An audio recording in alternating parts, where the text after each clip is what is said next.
Well, good evening, everybody, and welcome to Aeroflow Race for Real here at Sydney Dragway. My name's Pocket Rocket. I'll be on the ground this evening, and up in the commentary box will be Stephen Bush and Mark Thomas. Got a few good, tough cars out the back at the moment. We are also live streaming as well from start to finish. So if you just joined us on the official Sydney Dragway page on Facebook or YouTube, welcome guys. It's going to be an awesome night of off-street drag racing here at the place where excitement lives. And our first car, number T1, our first entrant, the Audi, is about to come out for its first pass. Out the back, we got some tough cars. You can hear a very tough little rotor warming itself up. So for all the Mazda fans that are watching via the live stream or here at the track, guys, we finally have got some rotor power and it sounds tough. So this Audi is going to be taking on the Nissan 350 or 370, I should say. First timer as well, so it's great to see them here for the first time here at Aeroflow Race for Real.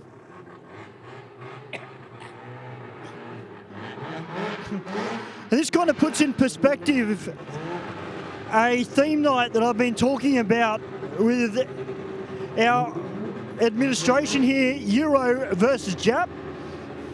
That would be an awesome theme night. Audi up against the Nissan.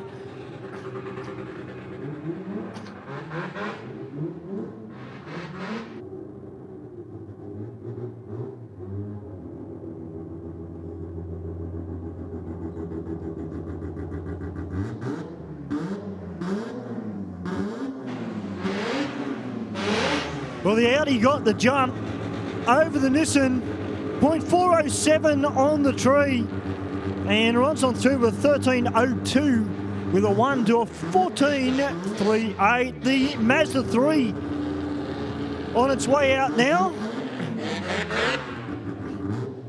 And he's going to be taking on the Evo.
All right, well, a little familiar down on track at the moment, sounding nice and tough. We've also got another little RX-7 here as well from Mazsport.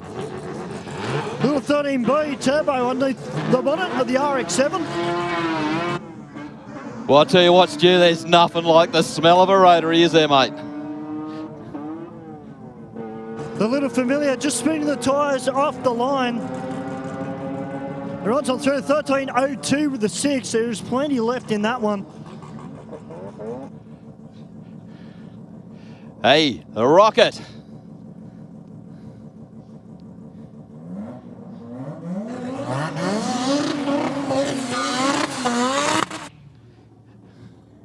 And we welcome up to the commentary box, Mr. Mark Thomas is in the house. How are you, Mark? Mate, absolutely sensational yourself. You got the prime position down there. Mate, it's Rotary Central, isn't it?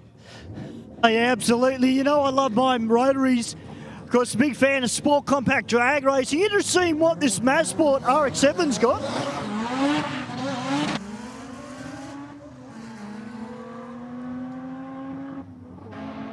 Well, mate, struggling a little bit off the line there, Stu, but finally gets it down 11.8, 100. Okay. We've got a little bit of a mix up here with the times. Yeah, of course, the Mazsport, they've got one of their cars at the moment, Gina Bullion's. Her Mazda is on its way over to Orlando to race in the World Sport Compact Finals over there. So good luck to Gina and Bill Nabham. Of course, Bill Nabham, the owner of Mazsport, has created some very, very tough rotaries powered vehicles over the years as well. So tell your friends, guys, we are open. Obviously, we know what's going on this week, but if you're driving a car, tell your mates to come out. We've got plenty of room in the lanes. And we got some tough weapons that are on their way out a little bit later.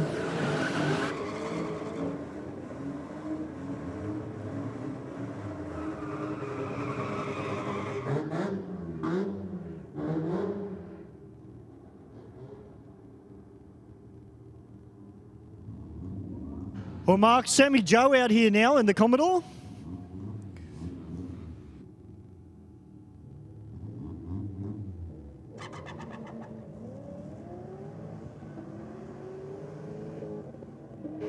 And two of our regulars, the Falcon with the nitrous on board. Sammy, really good reaction time, 0.025 on the tree, 12.55, 114.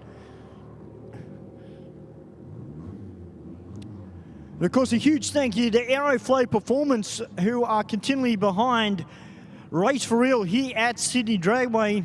Make sure you do check out their website. There is definitely something on there for your car. As we got the Scooby-Doo on its way out and taking on this very nice G6E Falcon.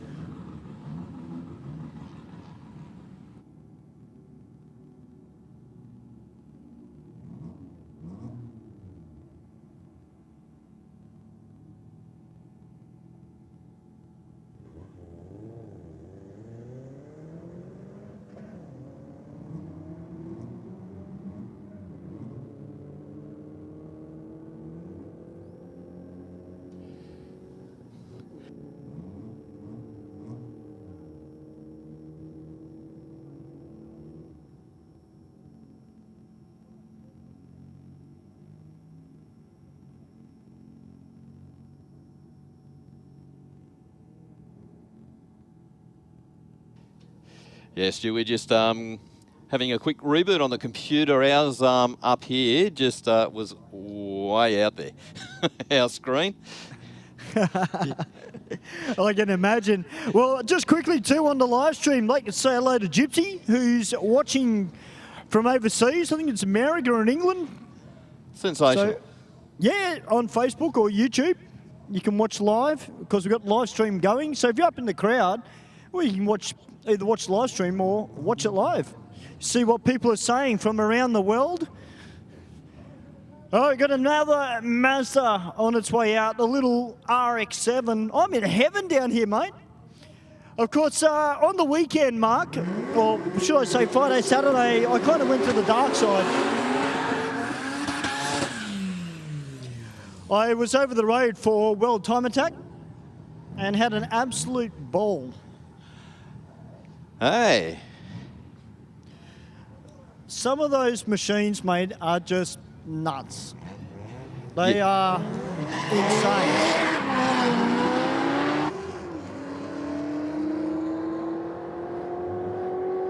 It looks like the car in the rocket lane might be having a little bit of a problem there, just rolling down there. Yeah, just turned the right rear tyre out of the Mazda RX-7 and just took it easy going down the lane. Hey, Mark, what I found interesting, though, about World Time Attack was, look, here in drag racing, as we know, even at a street level, some of the Subarus, you know, we've got some quick ones that come out here, but fundamentally, the Subarus, I don't know, in drag racing, they're just not as prevalent. In that style of motorsport, though, there are heaps. Oh, really? Yeah, it was interesting. I actually had a talk with Andrew Hawkins from Motive DVD. Hung out a bit with him on Friday and Saturday. And, yeah, it's just interesting that they're huge over in time attack, but in terms of drag racing, the Subarus, they're just not as prevalent. Did you notice any of the builders, like the engine builders and stuff like that, Stu? Was it some of the drag racing guys, or were they a more sports car racing type? Oh, look, there were a few drag racing based, well, when I say drag racing, I mean that very loosely because they do all styles of vehicles. Croydon Racing Developments, for example, Croydon were over there. Yep. And they were helping out on a few cars. And look, you got to hand it to Croydon. They also helped with the motor on Andrew Hawkins' S14 as well. They do some fantastic tuning on their cars. And the thing that got me, though, was the reliability. And I don't know whether that's because, obviously, look, the cars are quick, but does that also come from the drag racing side of things, Mark, where you're really pushing your car and you've got cars that are over, they're well over 2,000 horsepower. Does that translate into that style of sport, World Time Attack, where you know what a particular engine can handle at that X amount of horsepower with the less amount of horsepower and the style of build that they're doing? It'd be interesting to see the crossover between both disciplines. Yeah, it would be. Yeah, because like the sort of everyone's on the same track to a degree. Like we're all after major horsepower, but the horsepower within something like that, as you say, it's not like drag racing where like you might just punch out, like looking for a 9 or an 8-second pass or a 7-second pass. Those guys are after a bit more longevity because it goes for a lot longer. What's interesting, though, is that particularly in the open class, which is what Andrew races in, they use the Yokohama Advan AD08 tyre, I think it was. It's a treaded tyre. But it's the type of tyre, Mark, that you do a warm-up lap, you do one flying lap, then you've got to actually let the tyres cool. Because if you keep going, they just turn out like licorice, and they literally they melt. Wow, yeah. They're not designed to do lap after lap after lap like a real slick tyre. The cars themselves are probably capable of doing it. Yep. But I was standing at turn 1, and look, we talk about aerodynamics in motorsport fairly regularly, and you see it a lot in drag racing, particularly when you get to the higher classes. But, these cars have virtually got Formula 1 wings on them. And the amount of downforce and the pressure on the car as it goes through turn 1. I mean, you can imagine they're doing close to 300 kilometres an hour through that corner. We can imagine 300 kilometres an hour going down our drag strip, and just how much force is on these drag cars. Well, when they're doing that type of racing too, Stu, like especially across the road, it does go from different heights. You have different cambers on corners, so the downforce would be playing a really huge part in that. Like you come into a corner, you're hard on the brakes, and then you're accelerating through the corner itself. So like you want to keep that push down onto the track, and the tyres, and all your package, like your aero package, do play a large part in it. Well, very similar to drag racing, Mark. A lot of them do run billet-style blocks in them as well. I know that RP968, which went 1 minute 17 around the motorsport park, it's a billet 4-litre inline 6 based on a Porsche motor. Yep. Wow.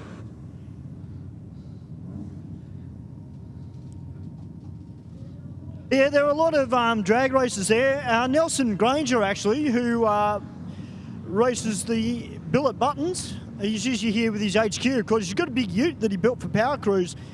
He was drag racing, had the big slicks on, and he struggled to get down the main straight. Just had too much power. Yep.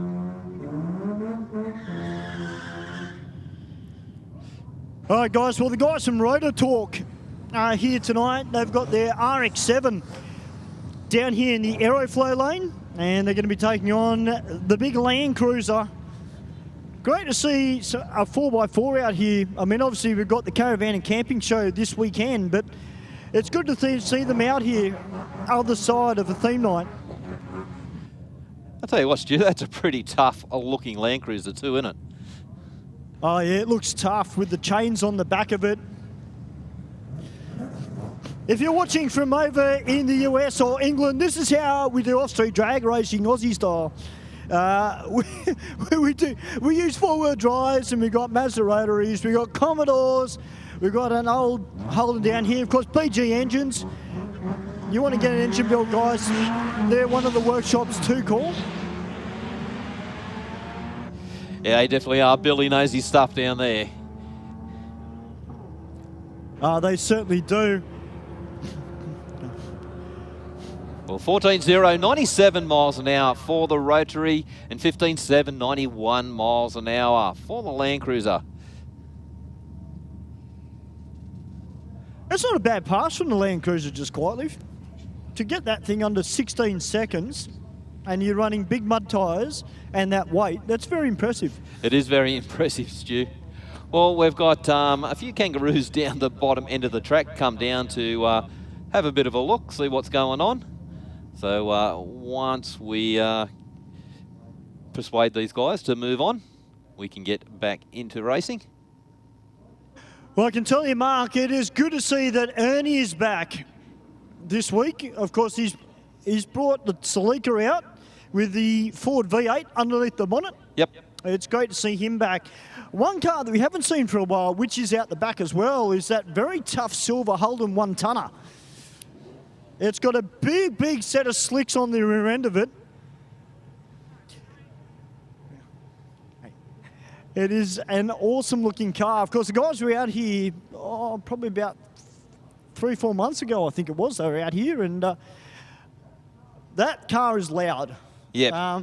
I don't normally have to put a finger in my ear around race cars, but this one in particular, I have to. We've got a beautiful looking VK down here too, Mark. I'm out in the staging lanes. Brother, what's your name? TJ. Mate, this car looks immaculate, mate. Tell me what you've done. What's been done to it? It's got a 6-litre in it. I've only out of the week. Only a week? So it's on its running tune? Don't know. Did he just buy it, Stu, or did he just complete the build? Did you just buy it, or did... Okay. You just bought it. Yeah. Wow. Smeaton Grange. Smeaton Grange, oh, nice. Well, we look forward to seeing you out there. It certainly looks great, and just look after it, because you've got a Holden fan upstairs, and he'll be in tears if you break it. No worries. Great stuff. All right. Well, Stu, we've got the bonnet up on the HR at the moment. I think it had a little bit of, maybe a little bit of a leak under the front. Our crew was just having a good look under there. Hopefully it has been sorted. Well, hopefully. Now, Joe Sabello's here. We worried, Joe. We didn't think you were turning up tonight. Mate, I got here late. You got here late? That's not like you. Well, mate, I had to... it's pointless getting here early because there's no big lineups. And actually, as soon as I drove in, I thought that lineup was for here. I said, shit, what's going on? We are live streaming, Joe. Watch the language. So are we actually going to be running... going to have a roll race in here in the near future, or...? I actually don't know. I haven't investigated that as yet. Well, I heard that they're trying to do that, so hopefully they do. So we might get some of the business from next door coming over here. Well, maybe. We'll see what happens. We welcome Daddy Stademeyer back. Of course, the Gone Bananas and Earthlings.com AU Falcon is here. Mate, I love the new helmet. Looking good. Yeah, I was forced into it. Forced into it. You love it. You love it. Of course, Dave Muscat's back as well, Mark. In a little Mini Cooper. What's going on, Mr. Bean? Not much, buddy. How are you? Mate, I've been good. You know, just working away. How's this thing? Good. It's good. It's going good. Yeah, no issues. Touch wood. That's great. You're racing on the weekend for the track champs, or 2 weeks? Yeah, 2 weeks. Yeah, I haven't entered as yet, but I will be. Fantastic, mate.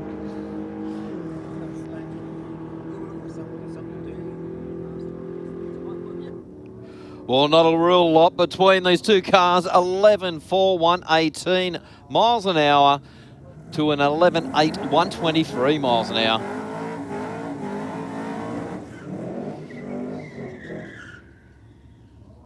Well, Mark, we got Don down here. Yes. G'day, Don. What's happening, mate? Oh, not too much, Jerry. Just some more testing, mate. I've changed diff. I need another 10th to be able to get into the field for Mildura in a couple of weeks.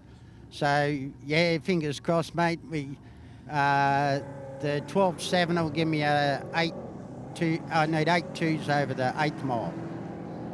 So, yeah, fingers crossed it all calculates out. Well, best thing is, mate, is your testing. What have you actually changed the ratios to? Yeah, mate, that's what I've done. Yeah, I changed the diff ratio on it before to suit Street Fighter, but then I decided to go to Super Street, so I've had to lower it again. Yeah, it's only money, mate. So what have you gone to? I'll let you go. But it's great to see that. We've got Bad Debt. This is the car I was talking about, Mark. The big one-tonner is in the house. What's going on, brother? It's good to see you back. What's happening? Oh, having fun, man. Get in there. You're going to blow my eardrums out again tonight, aren't you? Yeah. Oh, dear Mark. I hate it when they look at me with a smile. I know they're right. Hey, we've got this tough RX4 here again tonight too. We've also got an XE Falcon here. That's got a set of slicks on the rear end of it from Black Track Performance. I can't say I've ever seen the car before, Mark.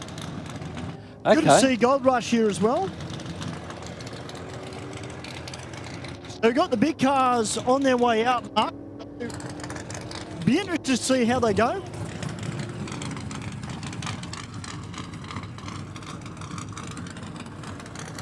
Well, 13.5, 112 miles an hour for the Rocket Lane, and 15.9, 112 miles an hour for the Aeroflow Lane.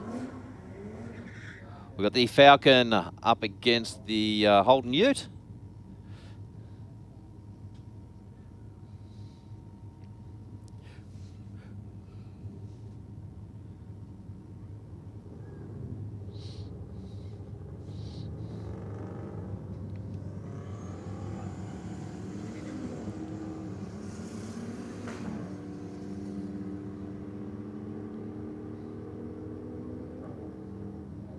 Holden Ute goes through 11.7, 120 miles an hour for a 15.7 at 122 miles an hour for the Falcon.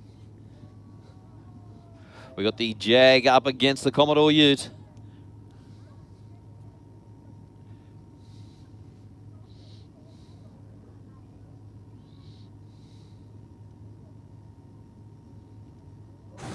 Well, Mark, we've also got Dominic Peroni out again tonight too with his Real Street licensed GTS. Mate, it's great. We've got a really good run-up of cars tonight. And, yeah, really impressed with some of the stuff out there. Yep. And as Ben said, we've still got more rolling in the door, which is great.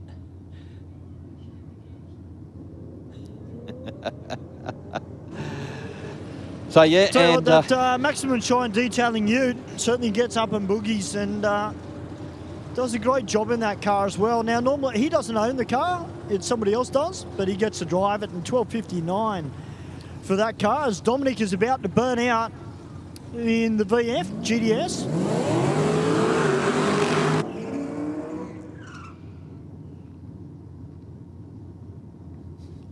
Well, this VK down here is the one that Stewie was just having a bit of a talk to the guy earlier. Just purchased this car. So what a better way to find out what it's like. Put it down the track. So 6 litre up under the bonnet. And he's up against the VF Commodore. Well, just turn tyres off the line.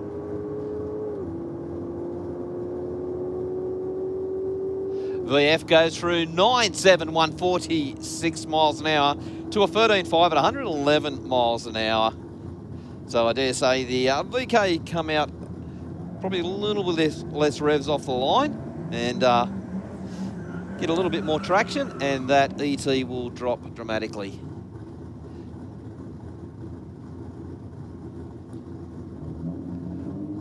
Commodore Ute up against the Beamer.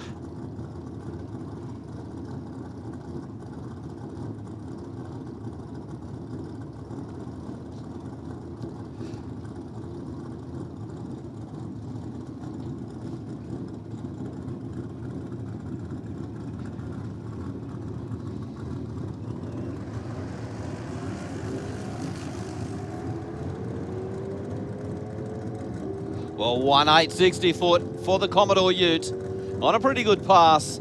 Goes through 11 to 125 miles an hour to a 15.0 at 107 miles an hour.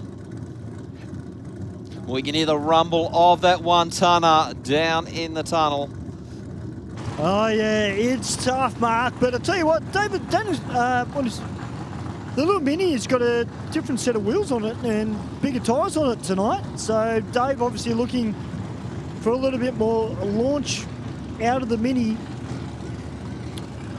And Danny Stadelmeyer down here in the earthlings.com.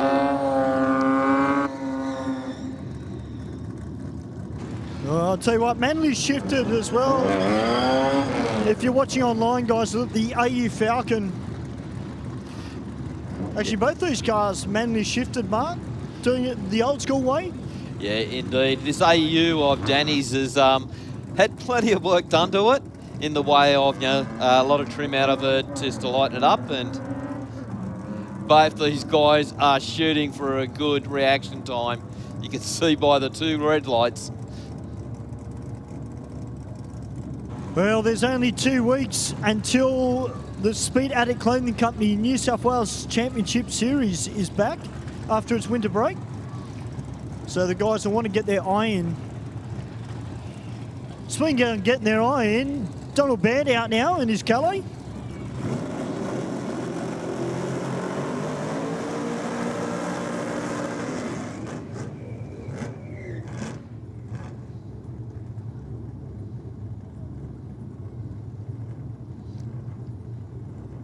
Now also just bearing in mind that this ute down here, there's actually, well, it's more suited towards power crews. I've interviewed these guys before. It's kind of like a play toy for them, but due to it running big slicks and running some pretty serious times, obviously it's got a bit of a roll cage in it and it has to run a parachute.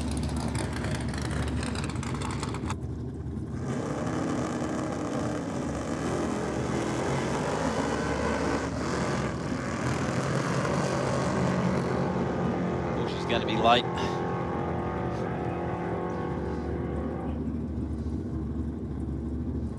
Yeah, it's just a bit of fluid that was coming out of that exhaust pipe, Mark, and it's trailed its way all the way down towards 60 foot.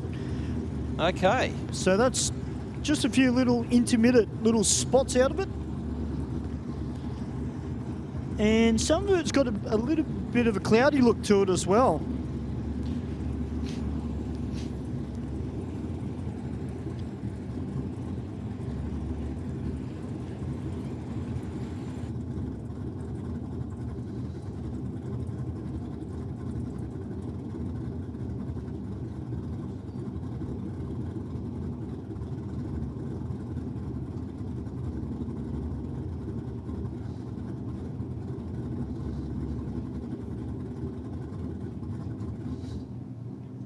Yeah, so it looks like it's just, we're not sure exactly what it is at this point in time, Mark, but it is only intermittent spots, so... Okay. And just rolled out the exhaust, mate. Yeah, it did. And it's only out of the left-hand side bank as well, which is very strange. There's actually a fairly decent puddle here, just past 60 foot. It is slightly cloudy as well, Mark, so not quite sure exactly what it is because that car does not run methanol. It runs E85. Yep. Well, hopefully it might be just been a, because of first pass, it might have just been a build-up of fluid in the exhaust from moving the thing on and off a trailer and moving it round before it comes out, so...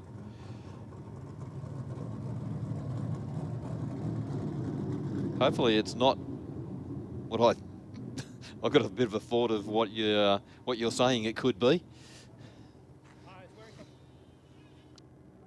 Yeah, where he stopped in the burnout, Mark. So the boys are just going to have a good look at the track just to be sure.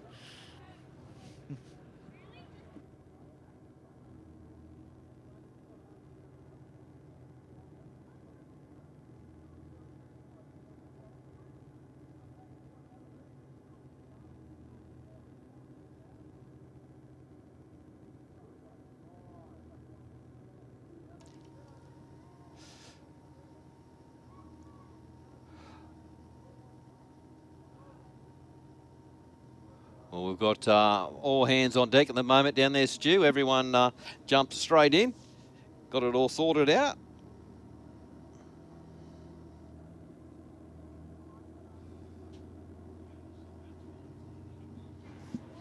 All right, we might just go up to the big screen just while they finish up. And we'll be back very, very shortly. Aeroflow Performance provides a wide range of high-quality performance products for racers, street machines and hot rodders.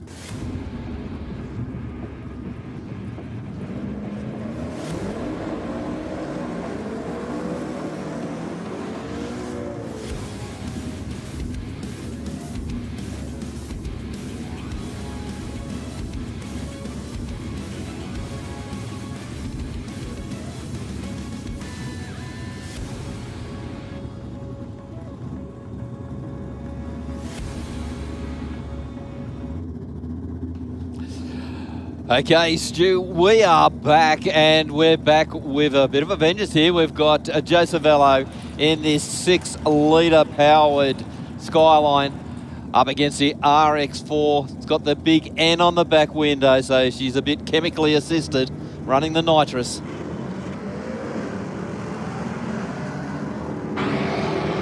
Yeah, Sikkim Racing behind that blue RX4, and it's got 434 number plates on it as well. So the 1178, but there's a fair bit of tyre spin out of that left rear tyre. Ernie Hudson coming out now in the Celica, the Black Arrow. Let's see what he's got. This car also running nitrous. And from Black Track Performance, Mark, this Falcon.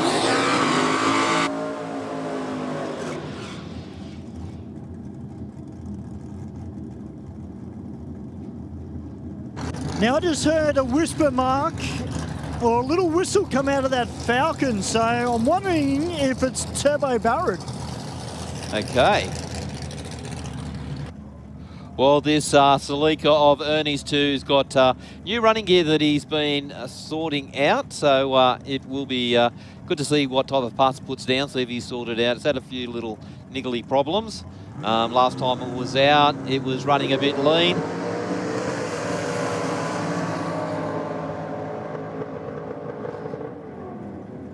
Yeah, same problem as he had previously. 9.1, 122 miles an hour to a 9.8, 136 for the Falcon. So that Falcon has got plenty.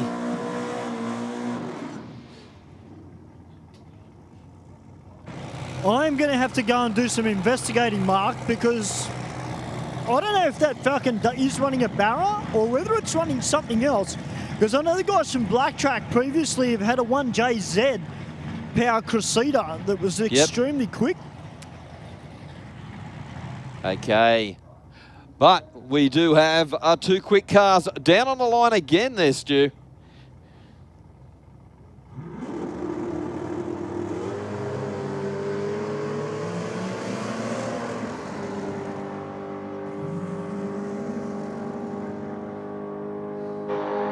Looks like a hit of tyre spin there out of Gold Rush from the northern beaches of Sydney.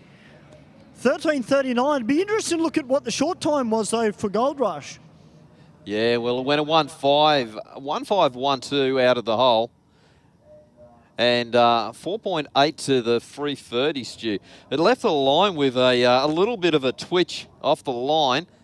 And you're in the perfect spot down there. You're saying that he's got a bit of tyre turn, so he's backed out of it and then got back in and powered on from there. Yeah, and that was exactly around that 330-foot mark as well, Mark, where it was just that little pedal just to settle it down a little bit and get back into it. But 1.560, it launched hard, so that's a good thing for them to work off. We got the Audi up against the Evo. The Evo, unfortunately, has red lit, so we'll send him on his merry way. And we got the Nissan. So I've been at World Time Attack, and that's how the Americans say it. You know, Nissan over there taking on the Mazda 3. Well, we all know who I'm going for. I'm going for the Mazda, not for that.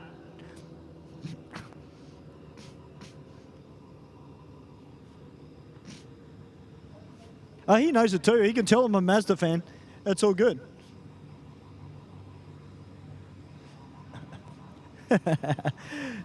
See, the Nissan driver didn't even want to look at me because I think they know I don't like Nissans. I appreciate them, but I wouldn't own one again. But as we make our way back towards the lanes, Mazsport are in the house. They've got this beautiful looking 13B turbo. Go the Rotaries, brother. That's the one. Go the Rotaries. Now we've got Fry 10 seconds in the house as well. Got a passenger. Has this passenger been down the drag chute before? Yep. He has? Yep. We're going to see him behind the wheel one day? Hopefully if he gets his car running. Well, we'd love to see it, that's for sure. Fry 10s, cannot wait to see that. Commodore. Hey, Mark, we've got the Ford Sierra Cosworth back again as well. Hey. What's happening, brother? How you been? How are you? Yeah, good, mate. How's the Sierra going? She's going good. We're just trying to get this converter working and see how we go. All right, mate, we'll go out there and have some fun.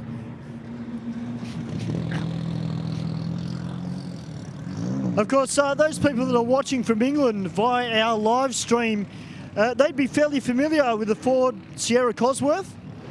Of course, I don't want to sound biased, Mark, but we did have the best Ford Sierras here in Australia, didn't we? We did indeed, and I think a couple of them went over back to England. Oh, I believe they did. I know one gentleman has actually got one of the Dick Johnson Racing Ford Sierras. Now, I'm just with the driver of this Falcon. How you going, brother? Mate, how are you? Very well, thank you. Mate, I've got to ask you a question. What is underneath the bonnet? Has a Barra turbo tuned by Black Track Performance. I wasn't sure if it was a Barra because I heard you after the burnout. I heard the whistle, but I saw the Black Track sign, and I wasn't sure. Oh, hang on, is this a Barra or has it got a 1J in it? Yeah, she's a Barra. It's got full exhaust, so it's pretty quiet. Bit of a sleeper.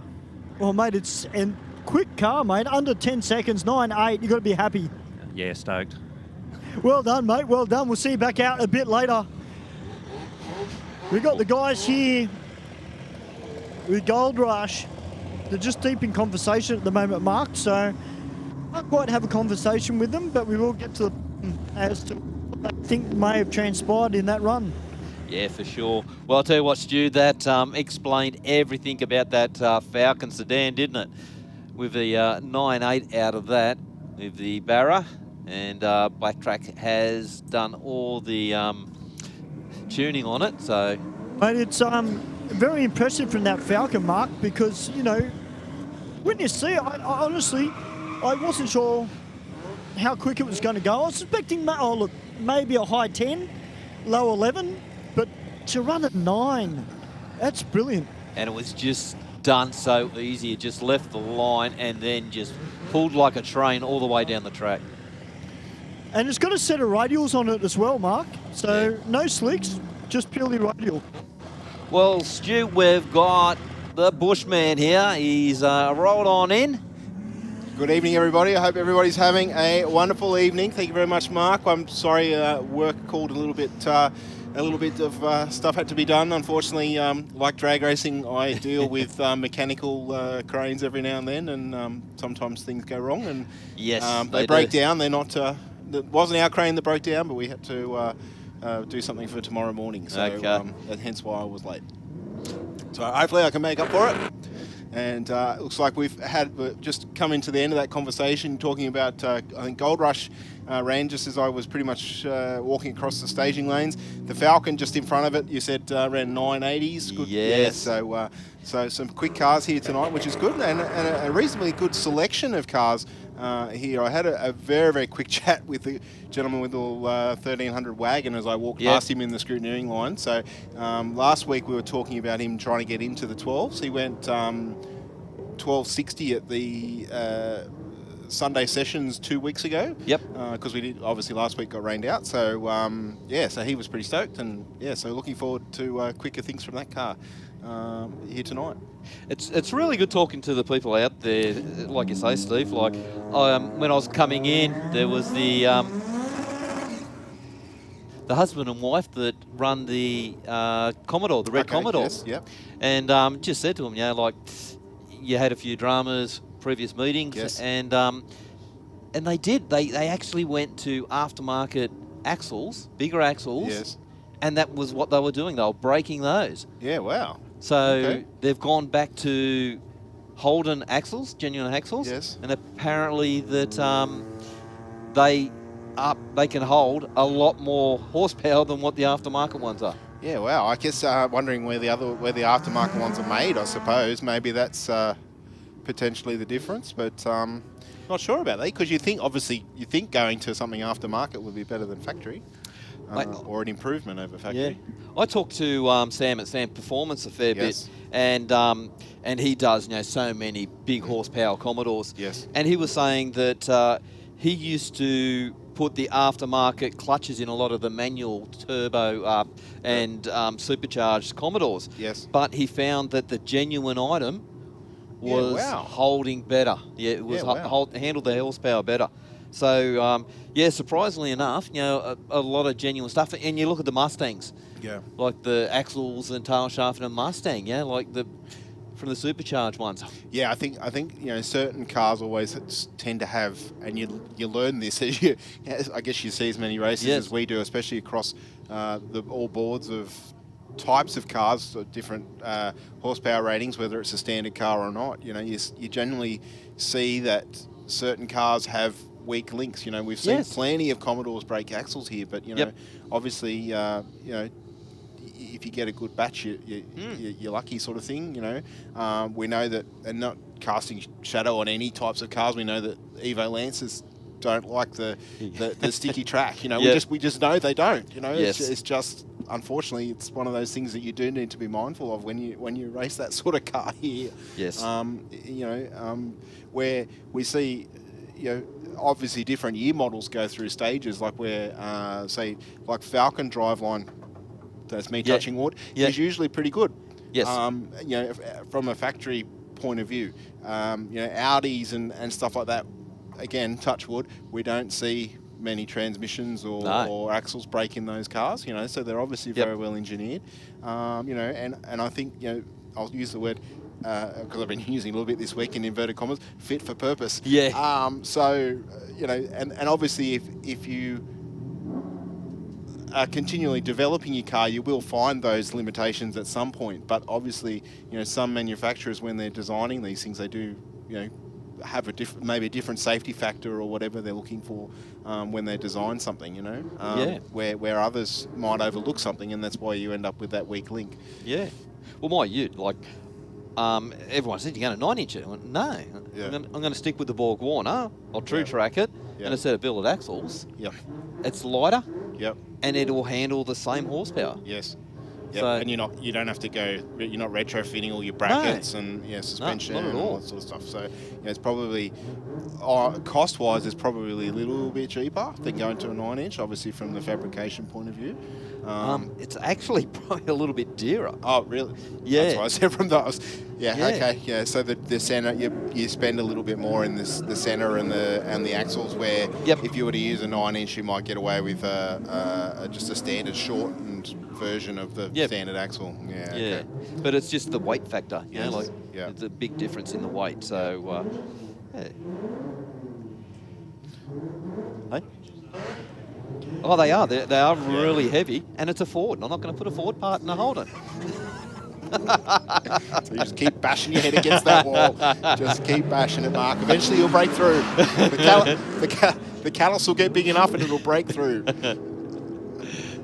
Happening, Bushman? Hello, Stu. How you doing, mate? Mate, I'm good. Mate, on the subject of Ford, Steve. Yes. I was over at World Time Attack. There was a guy over there with a ute with a barrow in it, racing at World Time Attack. And how did he go? Was it more of a drift session or? No. It was an actual World Time Attack car running Club Sprint. They had a little bit of an issue with the car, but they got it fixed and took it out on Saturday. But it was nice to see something different, something more with an Australian feel to it. Yes.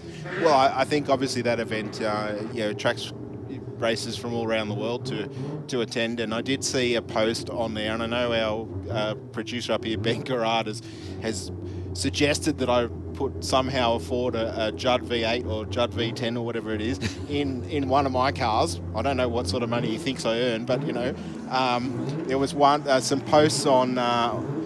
I got this rocket lane going. I don't know if you're certainly not going to catch him, but there was a Judd V8 running around in a Supra, I think it was. So awesome sounding thing, like yeah, unreal. But 11:03 with a 9 mark, 130 mile an hour out of the rocket lane. Unbelievable, yeah, isn't nice, big speed too, which tells me there's a little bit more in that car as the night rolls on. But yeah, just going back to the Judd V8, I know Ben has mentioned that before in the sound of the thing, you know, sitting at like 10 grand or whatever it is. Yeah, sounds pretty good out of a Supra too, mind you. It's virtually getting round to Formula One Well, stuff, isn't it? pretty much, yeah. That's what I'm saying. I don't know where Ben thinks I earn my money, but you know, I'm only a humble commentator of nighttime, mate. It's what he grows next to his tomato plant. I wouldn't do such thing. I wouldn't do such thing. And this is going on a live stream. And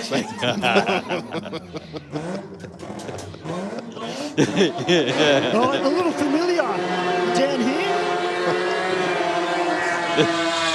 When you go home, pull your tomato plants out.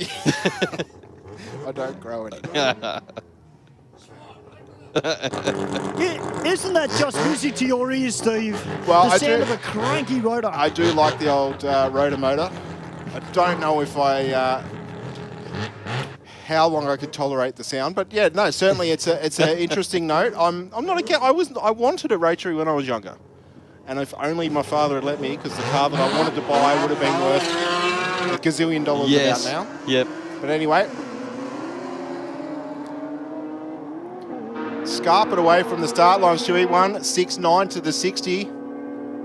Rocket Lane's chasing him down at the other end.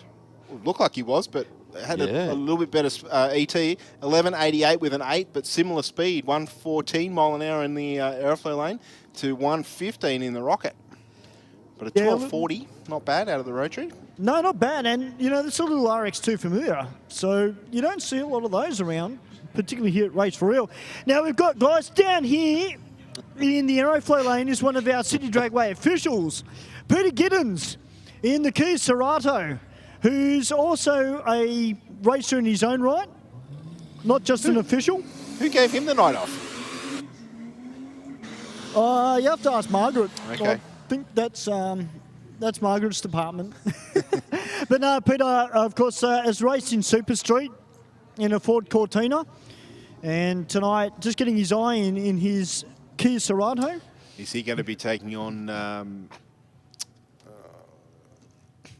the races at the next Speed Addict Clothing Co. Championship round? I wonder. Potentially, maybe in the Street Fighter class. Yes, maybe. 0.317 on the tree there for Peter, as he makes his way down the Aeroflow Lane. In the Rocket Lane, the XR6 Falcon, a 15.23 to a 17.15 for Peter. We've got the Subaru taking on this BMW, the M4.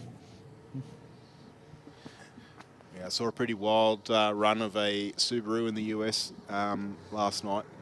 I can't remember what time it ran, but let's just say it carried the whole quarter mile in almost like a sideways drift. It was pretty crazy, and the driver didn't want to get out of the throttle, obviously, but it was pretty impressive bit of steering, especially considering you're supposed to go in a straight line. Yeah. But the BMW is definitely going to take this one. Mark runs through for an 11:44 with a 4. Yep, and 13.1 at 118 miles an hour for the Rocket Lane. We got BMW against BMW down here, and I'll tell you what, fairly impressive colour. Yes, well, he did say what colour it was last week, and I can't. Oh, okay, yep. Can't remember. I can't remember. But no, it looks nice. It's like a coppery, bronzy sort of colour. Yeah. I think he's run into the 11s before. So yeah, these BMWs out of the box, they're pretty quick. They are. Yep. I did a Sunday street meet with the Escort a little while ago now, probably 2 years ago, and there was a gentleman out here in a BMW hatchback with the 6-cylinder in it. Yep. Had a small, he said a mild tune was what he said. listen to it go. 188 to the 60 in the rocket lane. It is out of here. He went 10.8, I think it was, at like 125, and it was stock apart from a tune and water methanol injection. 11.17 with a 5, 126 miles an hour in the rocket lane to a 12.84 at 108 in the aero mark. That's quick, isn't it? I noticed on the live stream, guys, that a couple of people who I know quite well through the motorsport community, Checkered Flag Photography, Dave and Bron, are watching the live stream. G'day, guys. Welcome to Aeroflow Race for Real here at Sydney Dragway. Of course, they've been motorsport photographers for a very long time. And it's always good to see people that we know through the community that don't normally get the chance to get over here, checking out our live stream, checking out all the action here at Aeroflow Race for Real. Yeah, well, sensational that we've got the YouTube up and Facebook. So it's a really good whole round package now. Reaching everywhere in the world. We are indeed. Yep. Pretty much. Now, while I was over the road the other day too, Mark, another maker car that was fairly prevalent over the road was this car that's about to come out from below the tunnel, the Toyota 86 or the BRZ. There were heaps of them, whether they were in a drifting style of setup or whether they were in a full time attack setup. You talk about platforms, we talk about that fairly regularly, whether it be drag racing or circuit racing. This 86 platform, mate, I'll tell you, it's a winner. If you want to build a car as a track car or even as a daily driver and you think you want to get a bit serious, it's a really good platform to work off. And I tell you what, and I know this because I was actually looking online for just out of interest, thinking that I might do a little bit of track racing here and there. And they are relatively cheap, eh? Like you can buy a 2014 model, I think it was. Yep. For like 14.5 grand. Okay. I didn't think that was too bad. Not really, like, you know, okay, it's not going to rotate the Earth. That's understandable. That's not what they weren't designed to do that in terms of horsepower. But so you're talking about a straight up road driving version? Yes. Yep. Dead stock 14.5 was the cheapest one on there. I thought, you know, that's not too bad. Okay. Obviously, the newer ones, you know, even they're I think the brand new ones were pushing like 40 something, but I don't know what's. I wasn't looking at spending that much, so I kind of lost a little bit of interest. But yeah, definitely from a good start to getting into a car, whether you want to bring it out here to Sydney Dragway or whether you want to do a bit of circuit racing or whether you just want something nippy to drive around in that's good on fuel, especially with the cost of petrol. You know,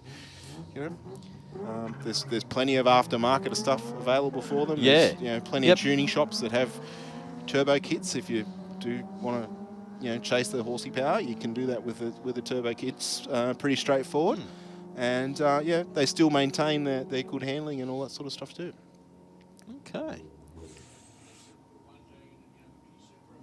Well, that's right. You could do that too, Ben. But you putting a 1G in, it would solve a lot of its problems, but it might create a couple too.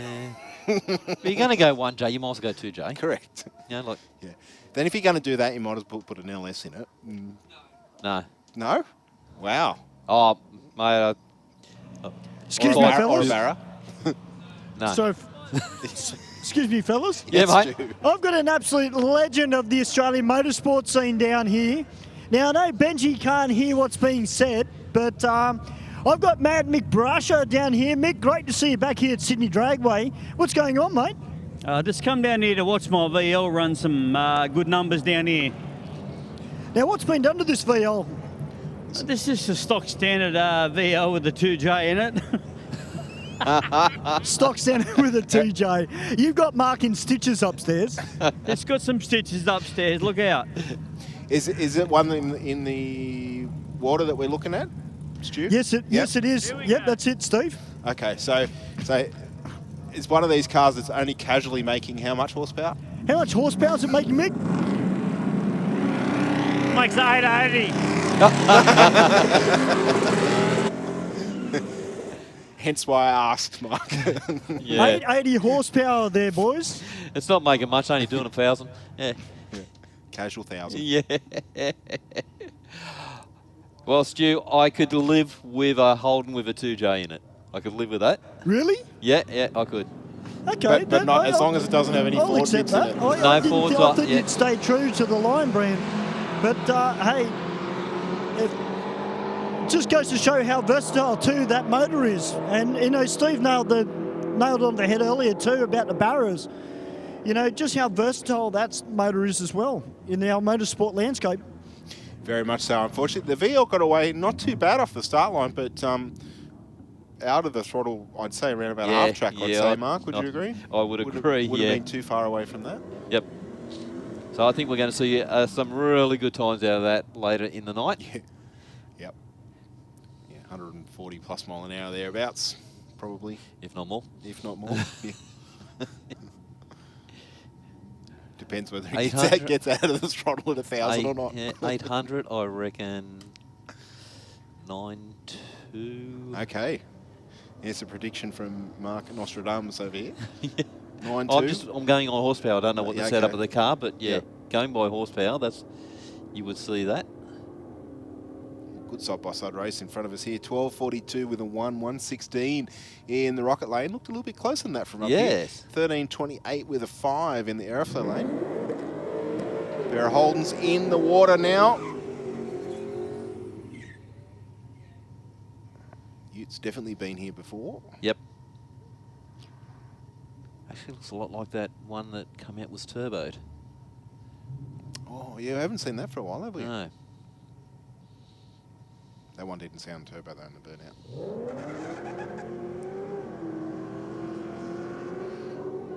Aeroflow Lane away well, 164 to the 60 mark. That car is gone. Thank you very much. Wow. 11.04 with a 124 mile an hour through the finish line. And 13.6, 96 miles an hour for the Ute. Yes, that year's got that Commodore's got plenty. That's there. 100%. Like all you hear is a slight chirp at the tyres, and it was gone. So there's VK down here, Steve. 6 litre up under the bonnet. Nice. Guy's only just bought it. It's his first time out. First time out. Okay. Has he done a run tonight or not? Yeah, he did. Just a little bit slippery off the line. Okay.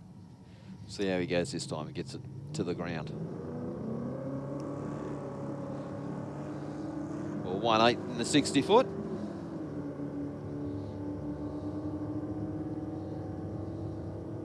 The Ute's just in front of the 1,000 and still there at the finish line. 12.32 with a 7, 114 mile an hour through the finish line. And 12.4 at 1. Is that 118? I think it was. It just clicked off before I got it. Yep. Well, Skyline up against the Jag. Well, actually, GTR, isn't it? Yeah, I think the Skyline will take it. The Jag's been out here quite regularly. Actually, it was here 2 weeks ago. Of course, last week we had some weather which stopped us from running, but definitely the Jag was here the week before.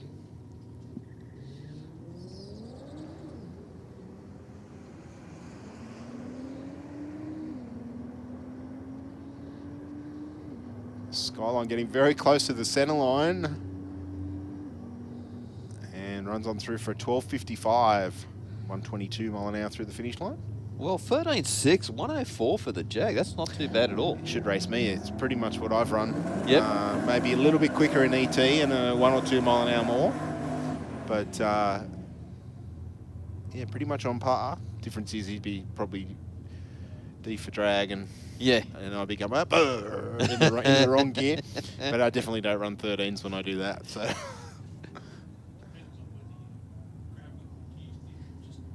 Yes. Correct, Ben.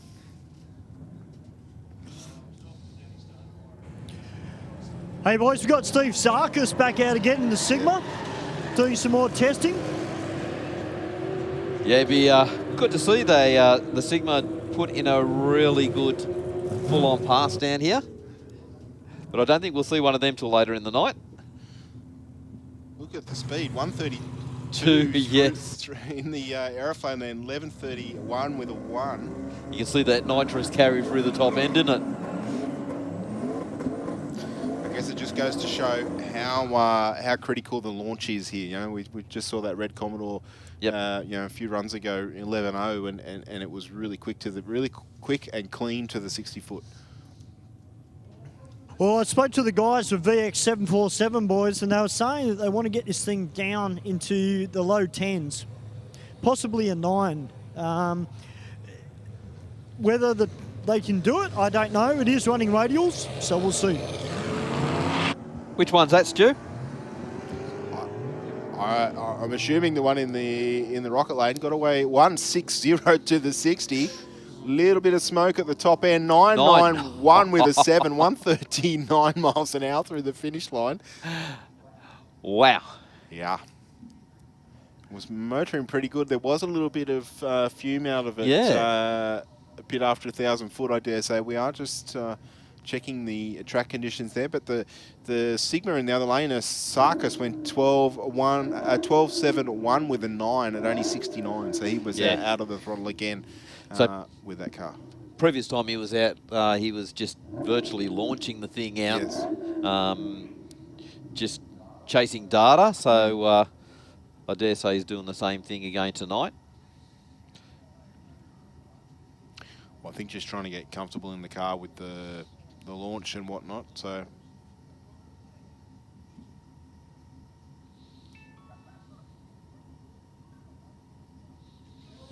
Now, ladies and gentlemen, if you love burnouts, don't forget we've got Tyre Thrashing Thursday coming up very soon here at Sydney Dragway as well. It's our dedicated burnout night. So that'll be happening, I think, next week, I believe. So it should be pretty huge. So we have Race for Real, and then we've got Tyre Thrashing Thursday, dedicated burnout event.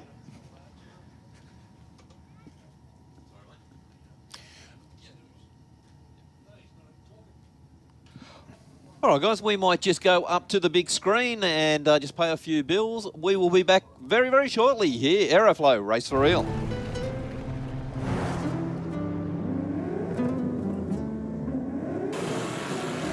Aeroflow Performance provides a wide range of high-quality performance products for racers, street machines and hot rodders. From fittings, fuel system components, intake solutions and even turbocharger systems, you can see it all at aeroflowperformance.com. Well, we're back. We don't take long breaks. No, no. Just enough time to have a quick mouthful of water and move it on. Well, the two Commodores. Looks like the Aeroflow lane has the measure this time around. We'll run through for 12.005, 119 mile an hour through the finish line. And 12.7, 115 miles an hour. Steve? Yes, Stu? So the driver of VX747 yes. Just stopped him on the burnout pad, just made sure I did have the microphone off while we're in that break. I just walked up to him and I said, "How you going, mate?" He said, "Yeah, good, good, good." I said, he goes, "What do I run? What do I run?" And I said, "Well, I've got the microphone off." I said, "You've just gone 991, and he almost did a Toyota jump out of the Commodore, mate. He was stoked. Absolutely stoked. It's pretty good to do that when you're strapped into your seat, but you know, I bet he would have been stoked. I think there's probably a little bit more left in that car too, by the way. Well, he said it was on low boost, Steve. So, look, I don't know what he means by low boost. It's drag racing. Low boost to some people is fairly high boost to others. 80 pound. Yeah, exactly right, Steve. 100% right. Well, I can just see the back of Gold Rush here on our staging lane camera, so he's about to come back out. I'm betting that his low boost is a lot higher than most people's I reckon. Off the chart boost. But yeah, we screwed it right down to 40.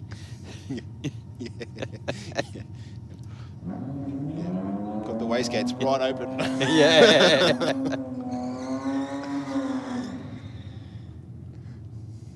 Of course, we do know that that's how a lot of these engines with the turbochargers make so or run so fast, is because they're you know, a lot of these cars running compound turbos and all this sort of stuff. Yep. And certainly very exciting for us to commentate up here in the commentary box.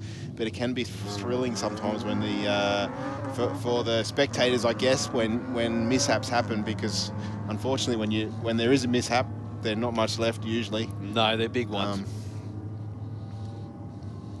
But we dance on the knife edge sometimes. You see a lot with Top Fuel, like just blowing a supercharger clean off the top of the block. Yep. Although the safety aspects of a lot of our cars have improved substantially in the last 50 years. I bring this up because the US Nationals was only last weekend, and I can't believe it was 6 years ago that I was in the US for a week. It's just gone. It's gone so fast. Even though all the stuff that's happened in the last 4 years, I guess, it's surprising how quick it's gone. And occasionally I look at things come up in Instagram feeds and that sort of thing, with old racing and stuff like that. And I was watching one from the 60s, I dare say. They did say what year it was, but it was a few weeks ago I was watching. And just in that one weekend, there was 3 people. Yep. Yeah. You know what I mean? And they kept racing. Yep.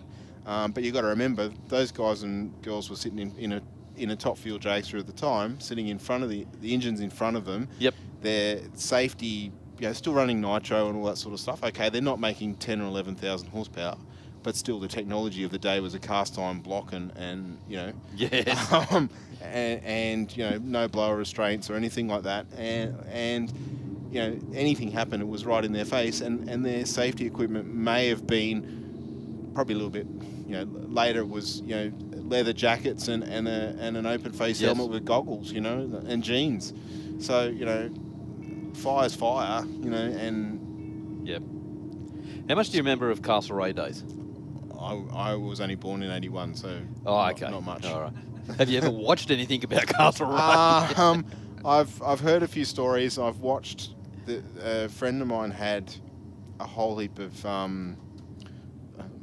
VHS tapes that his father had, and I remember watching them as a younger guy with him, and leaves a lot to be desired in comparison to what we have today.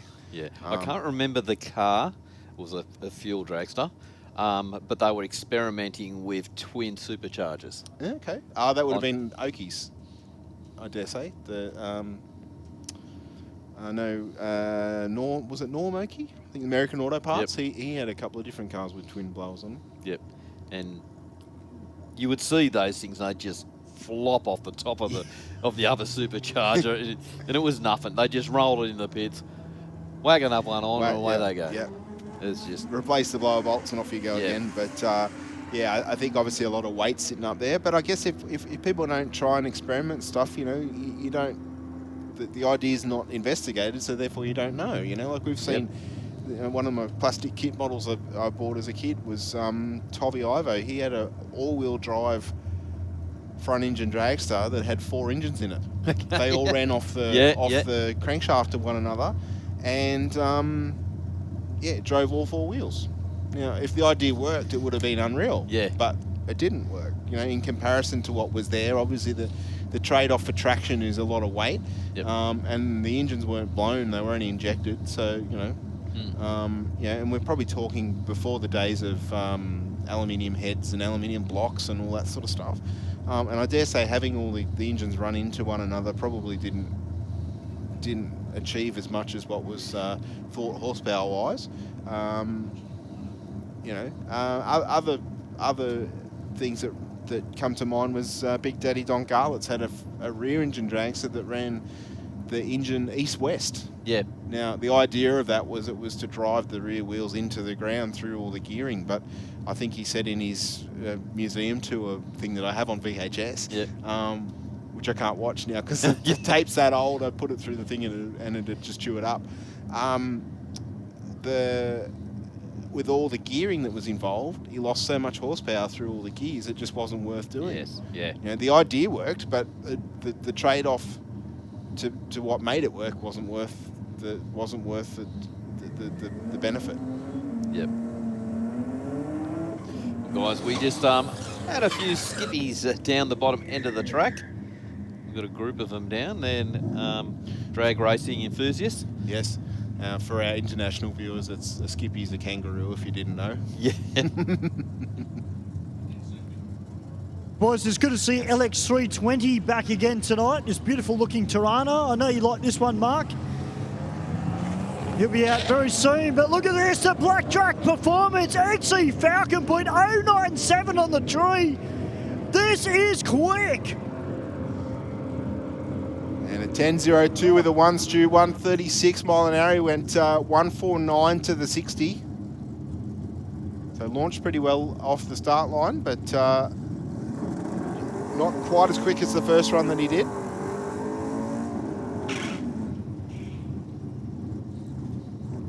I'll tell you what, boys, from down here, that looked beautiful off the start line. And that's beautiful in capital letters. It looked fantastic. Well, here's two very different combinations of cars sitting on the start line. We've got the Dodge Ram of Gold Rush, chuffing away the diesel smoke. That'll soon clear, I dare say, in beside the little Tirana of Mark Hopkins, I think his name is, little 312 Holden motor in this little Tirana. Runs very well. Gold Rush away with a bit of slippage sideways. He's going to come around Mark at the top end of the racetrack, I think. And no, he does not. Wow. A lot better ET and a lot bigger speed, but Mark away with an 031 light. So there's a big difference there. It was 1.2 seconds off the start line. 9.89 with a 5 at 145 for Gold Rush. Not bad. Not bad at all. And it got a nice clean pass in all the way down. A little bit skatey off the start, but drove through that. He'd be used to that by now. Yeah, well, it's a bit of a common occurrence with that car now. What have we got in the Aeroflow lane there, Mark? RX4. Oh, it is too. It is too, yes.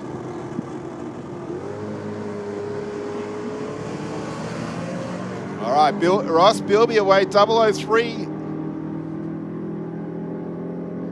Showing the most of the way at the minute, 9.62 with a 9, 138 mile an hour. And the little RX4, a 10.12 with a 7, 137.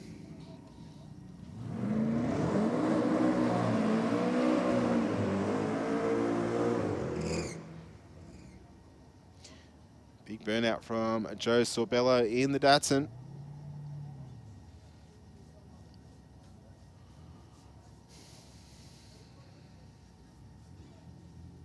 Let's see what he can do.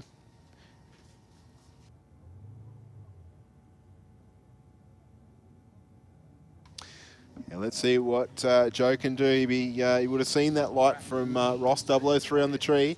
Let's see if Joe could do any better. The competitive nature will take over. Yes, the red mist will be descending in about now. 031, so similar in numbers, but there was one more zero in front of Ross's reaction time. 8.85 with a 5, 145.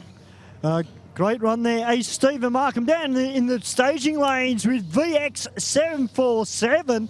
My brother, you told me earlier, you said, I want that 9. I could see it in your eyes. I could hear it in your voice. You went 9.91. How good was that? Oh, it was quick. I think now that I've got the hull tech and the two-step set up properly, coming off the line, my 60 foot was heaps better. And I put a bit more boost through it, and just the whole run was sweet. The car was straight, didn't bake them at all, and now I've got a bit more boost left in it, so I'll turn it up and get down the low on the 9. Now, how much boost were you actually running on that pass? So that was first gears on 8 pound, and then 8 pound goes into 13, and then it holds 13 until the end of the track. So now I've got another setting with a 17, so I'll do the same thing again and just stage the boost up as I go.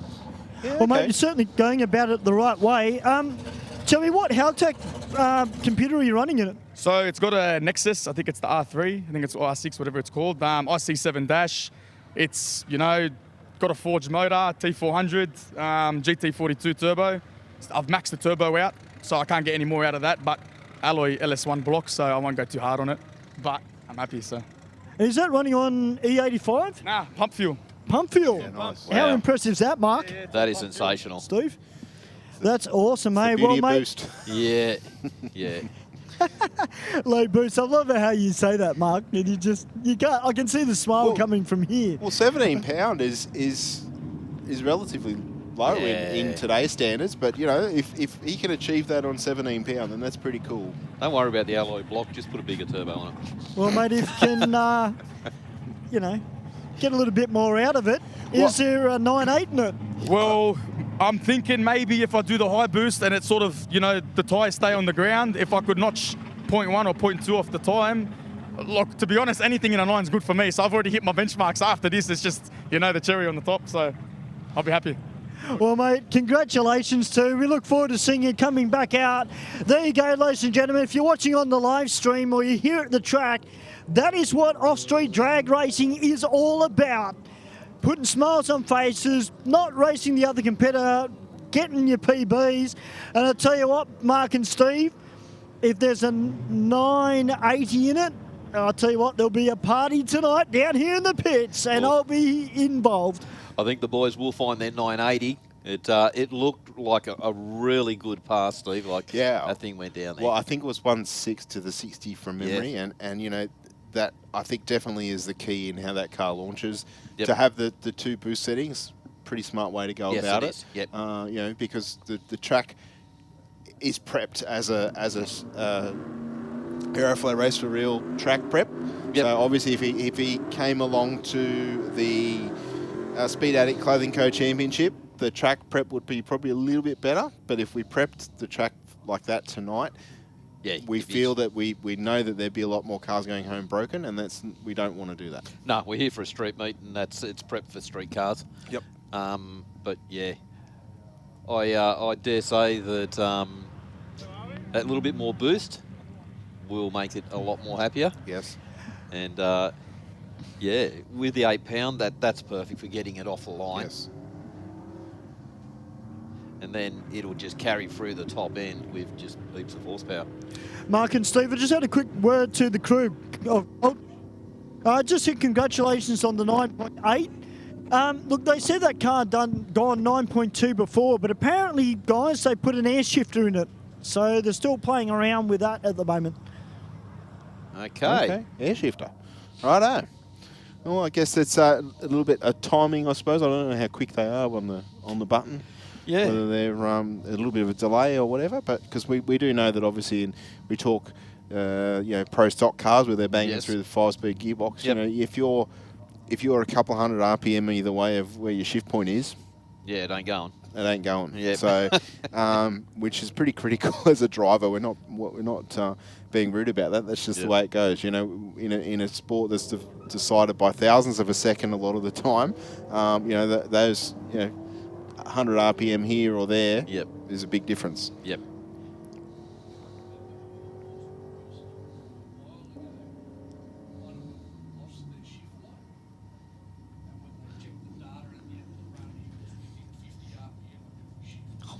Yeah.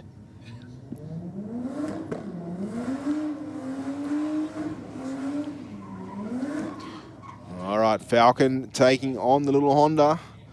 Honda in the rocket lane. I dare say there was a few Hondas running around across the road last weekend. I did see a very, very quick one across the road at Roll Racing a few weeks ago. I think it was more a drag car than a road car, considering the size tyres it had on the front of it. But it went a few rounds. And of course, we all know the Honda 4-cylinder renowned for making massive horsepower. Yes. Yep. Yeah, we've seen them out here. They would run an 11-second pass at bit of idiot at 140 miles an hour. Correct. Yeah. Well, Falcon no slouch in the Aeroflow lane, 11.48 with a 5 at 126 through the finish line. A little Honda, 14.29 with a 3 at 100 mile an hour. Did you see on YouTube there's a guy over in South Africa that had a Crusader with a 2J in it. It was one of the quickest 2Js or Crusaders over there. No. And yeah, just had a big lose. Oh, really? Yeah. Yeah. Just destroyed this thing. Well, they're a big car. There's a lot of weight floating around there. I dare say once you get it out of shape, you've got to be lucky to bring it back in line.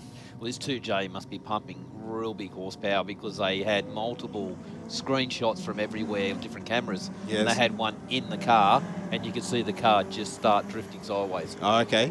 At top end of the track. And it's not a track like ours. No. It's a track with cutouts and tyres all along the side of it. Yeah. That's unfortunate. And, you know, and we don't think how lucky we are to have such a fantastic facility here at Sydney Dragway. And you know, we were talking about safety before. There's still a lot of tracks around the world that don't run with the same sanctioning and all that sort of thing. And people go, oh, you know, you guys are a little bit strict. Well, it is for your safety, because if we don't do that and you roll the car along an Armco fence, you know, the outcome might not be the same if you're picking up what I'm putting down. So, you know, safety is the paramount in here's our casual 900 horsepower VL. 158 to the 60, so not a bad launch, but it wasn't in the throttle for much more than probably 200-300 feet, I dare say. And still rolls on through to 14.3, only 68 mile an hour. Yeah. Hey, Mark, you want some good news? Yeah, mate. There's 2 SLR Tiranas that have pulled into scrutineering. One of them's an SLR 5000. The other one's just got SLR on it. Both of them got the beautiful alloy drop tanks, so look out for those very soon. Perfect. How can we go wrong? We've got a hatchback. Now we've got 2 sedans. Just had a quick talk with Ernie Hudson, and look, the car is still having those problems where it's just backfiring and carrying on down the track. Apparently last week had a little bit of an electrical issue with it. It just, the lights flickered on and off. And look, he can't pinpoint it exactly. I asked him if it was gearing. He doesn't think it's gearing. He reckons it's electrical. So look, hopefully Ernie can get that under control. We can get that car back down into the 8-second zone. Well, I mean, it seems from memory it was running clean up until the high end of the RPM range. Yeah. So, yeah, maybe maybe there's a lead touching somewhere, or I don't know. But that's the problem with electrical, is they're not always consistent. They won't always do it consistently. Like you put it on the dyno and get to the same RPM and it won't do it. But I tell you, it's quick when it runs, this little Sierra that's down in the Aeroflow lane. Not a car we see a lot of here in Australia. Of course, they're all imported. But yeah, they were, yep. And they weren't a cheap car. No. I think there was an RS 500 sold not long ago in the UK, was $1 million. Oh, wow. It was a pretty special RS 500 though. It didn't have many Ks on it.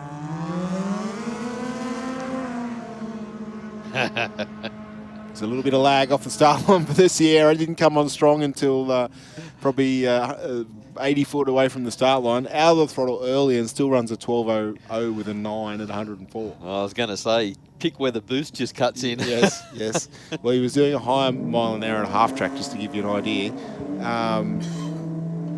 I'm pretty sure we have seen that car in the 10s from memory, or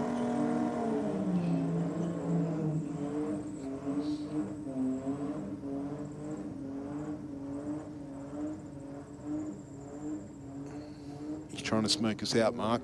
Yeah. Make sure we got some heat in those tyres. Yeah. They're hot enough now, I think. Yeah. No tyre left, but they're hot. Yes.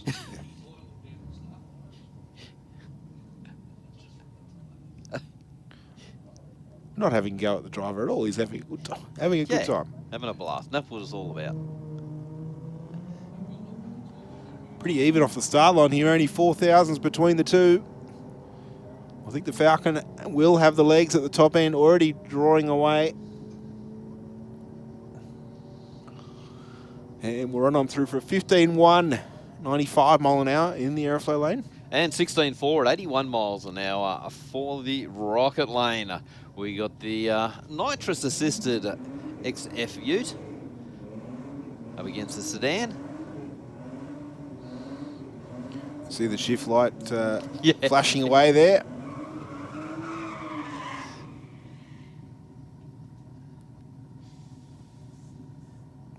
don't see these XF Falcons on the road anymore. Like, very rarely. Even Cars and Coffees and stuff, you don't see them. Okay. And considering how popular they were as a family car, I mean, we had one. Was a good car.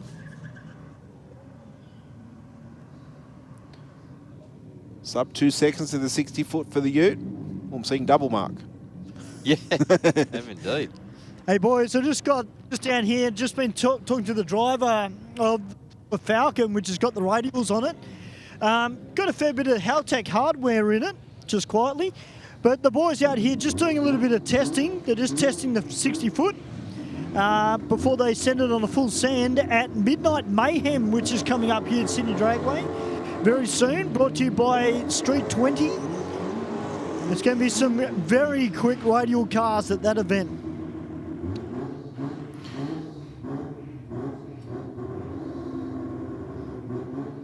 Yeah, so we've got a couple of tests and private tests and tunes coming up next week, Mark. Then we have a test and tune on the 12th. Then Aeroflow Race for real on the 16th. Hang on.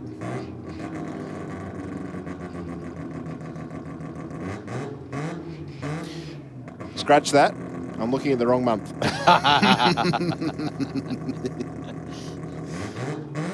Sorry. I found it Stuart was talking about dates before and I rushed.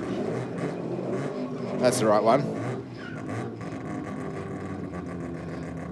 We've got the VF Commodore up against the VZ Commodore. The little Mazda's distracting you, isn't it, Mark? I was thinking about the Falcon. That's probably distracting you even more. Disturbing you even more. All right, so we've got the Aeroflow Race for real next week, of course, on Wednesday night. Then if you're a bike rider, which that's an interesting point. There's no bikes here tonight that I've seen. What did you do or say? Did you? Because they're more than welcome here tonight, but they're here next week. They have their own bike night, of course, so if you like the two-wheeled variety of your racing.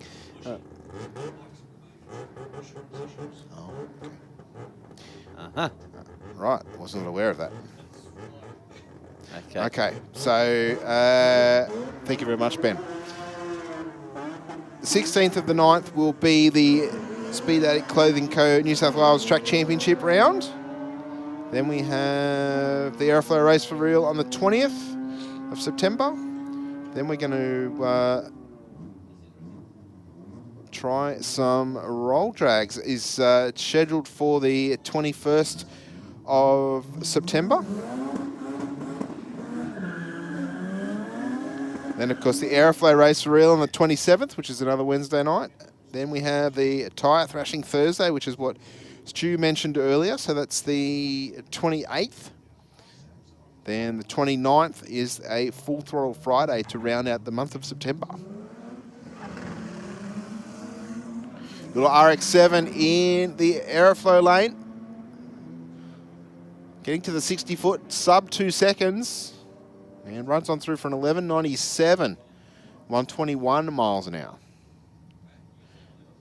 To a 12.48 with a 5, 125 mile an hour in the rocket lane.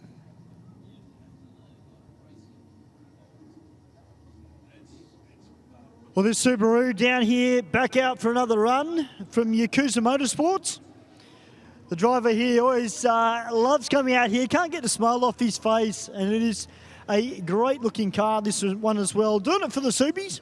Yeah, very clean looking example, that one, especially with the under the lights here at Sydney Dragway. Nice and clean.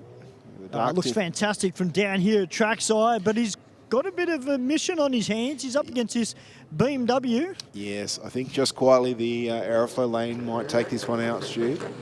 The BMW went into the 11s on his last run. Subi's trying to keep him honest, but I think the BMW will start to stretch that lead, and he'll run on through for an 11.40, 122 the Subi, not too far behind it. 12.01. 119. Yeah, I think that shift, Steve, just between first and second is just what's slowing him down. Just that touch in the 60-foot. Yeah, 189 to the 60 for the Subaru. The BMW was 178. So near enough a tenth of a second between the two there. And the AU Falcon taking on our BMW SUV. Now we know AUs do amazing things, as they say. 145 light, he's got half a second on the Beamer, but the BMW already in front at the 330.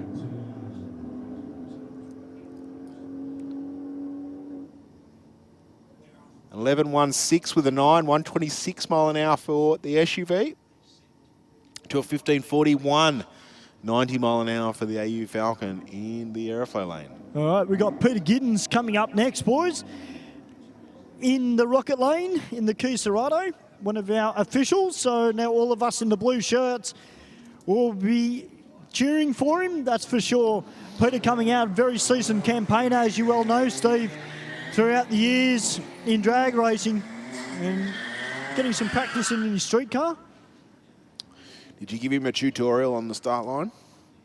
I think his last light was like a 0.6 or something, but... he's just getting his eye in, mate. Yeah, that's right. He's just used to driving something that reacts probably a little bit faster than the Kia. Yeah, the Cortina. Yes. He's used to having a steer of, but, well, that's better. 0.255 on the tree. He's getting there.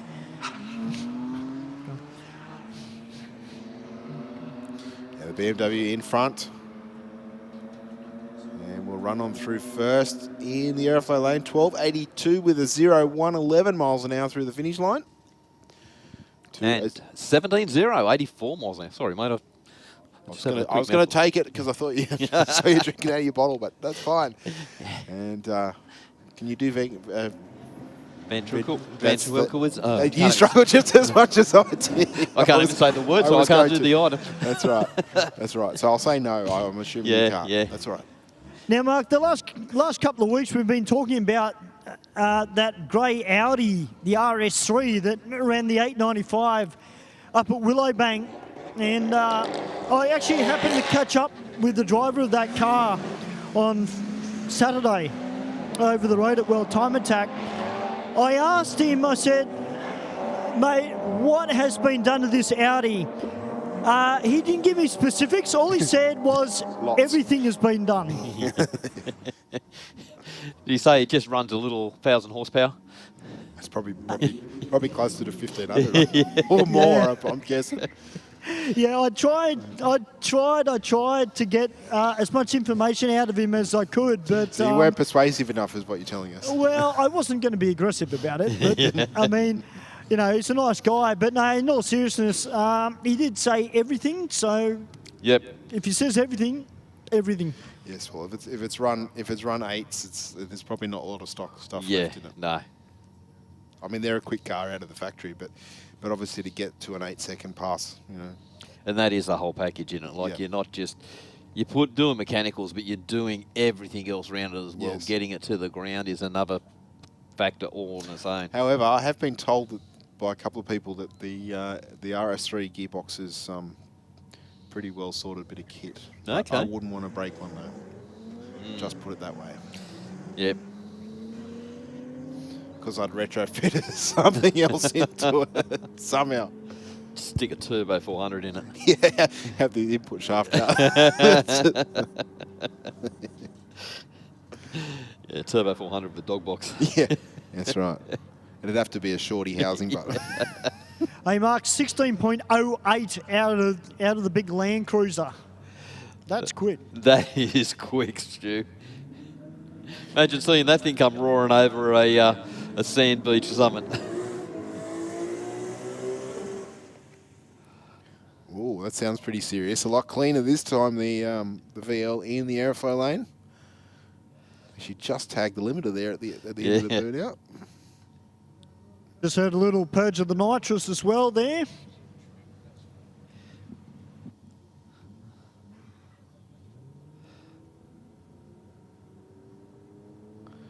Chasing reaction time, letting the boost build. Wow. There we go. 155 to the 60. The Mini out in front till around about half track. And a 911. 911 with a 5, 156. What did I tell you? What did you say? You did 9-2. You did, yes. Okay, there you go. You did say that, actually. Very well done, Mark.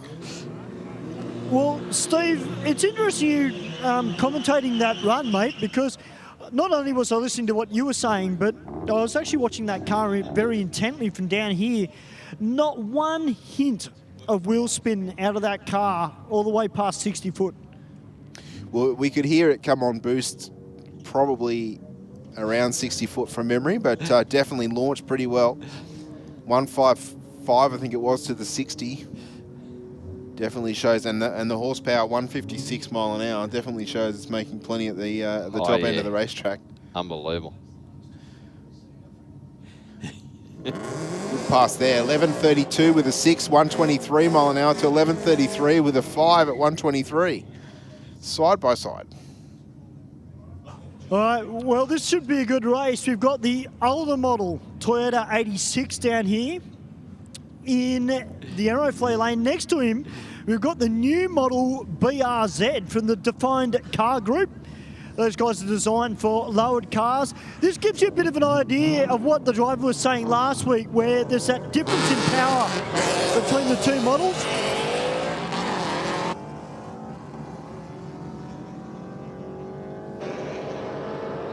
The new BRZ is a little bit more linear in its power compared to the older model, 86 BRZ, and a 1446 there.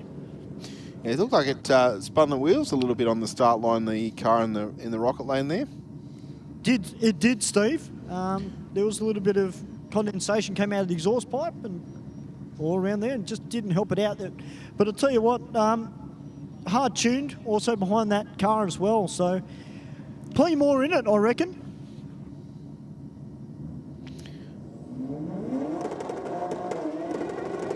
Another pair of BMWs in the water here tonight at the Aeroflow Race for Real.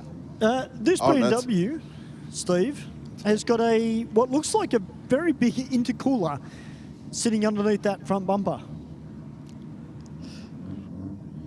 He's trying to hide it, being conspicuous. Yeah, paint it black, you won't see it. Yeah, that's Yeah, right. that's not working at all, I can tell you right now.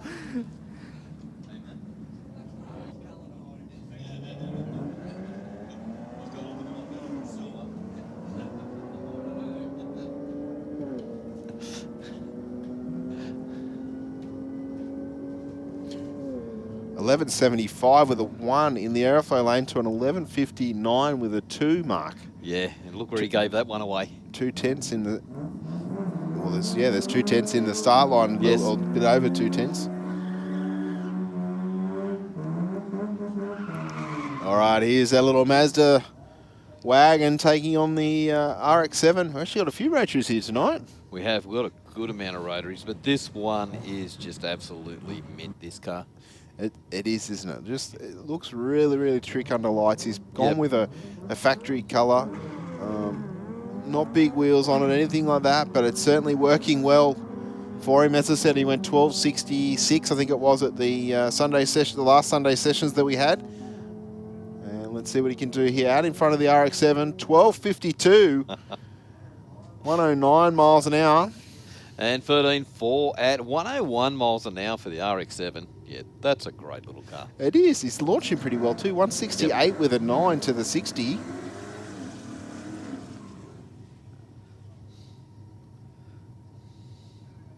Strong burnout from the rocket lane there, Mark. Yeah. Taking on the XR5 in the Aeroflow lane.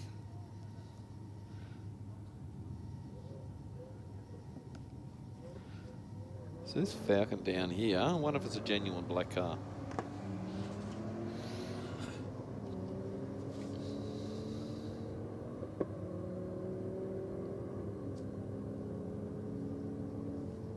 On 12.0, 117 miles an hour to a 14.1 at 103 miles an hour. I must say I haven't seen a real lot of Falcons in black. No, they're not. It's not a common colour, really, when I think about it, now that you mention it. The greys definitely seem pretty popular, but black is not that common. I do like the burgundy red that they came out in. They're not too bad.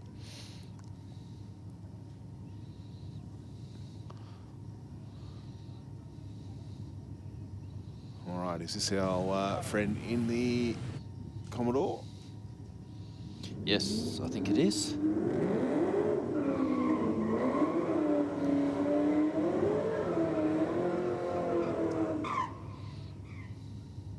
No, I think that's him there. Well, boys, we've got a little Suzuki Jimny, which is coming out, which is probably a good thing because we've got the Caravan and Camping Show on this weekend, but I love the little skeleton dog they've got sitting on top of it. It looks really cool. Problem with the Commodore. Do you think we found a... Steve, you're sitting next to a Holden supporter. Yes. Okay, the guys are just, good, they've watched. I'm not going to kick him while he's down, right?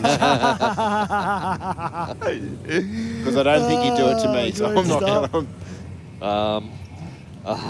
He's just trying to work out what's gone wrong. What, you're saying you would? Yes. Oh, okay, right. Well, it's where you and I are different. What do you reckon? Driveline something? Tell you the truth, I don't know because it come out with a big pop. Yeah, okay. Well, that's not our 9-second car because he's sitting in the staging lanes, I'm pretty sure. You reckon?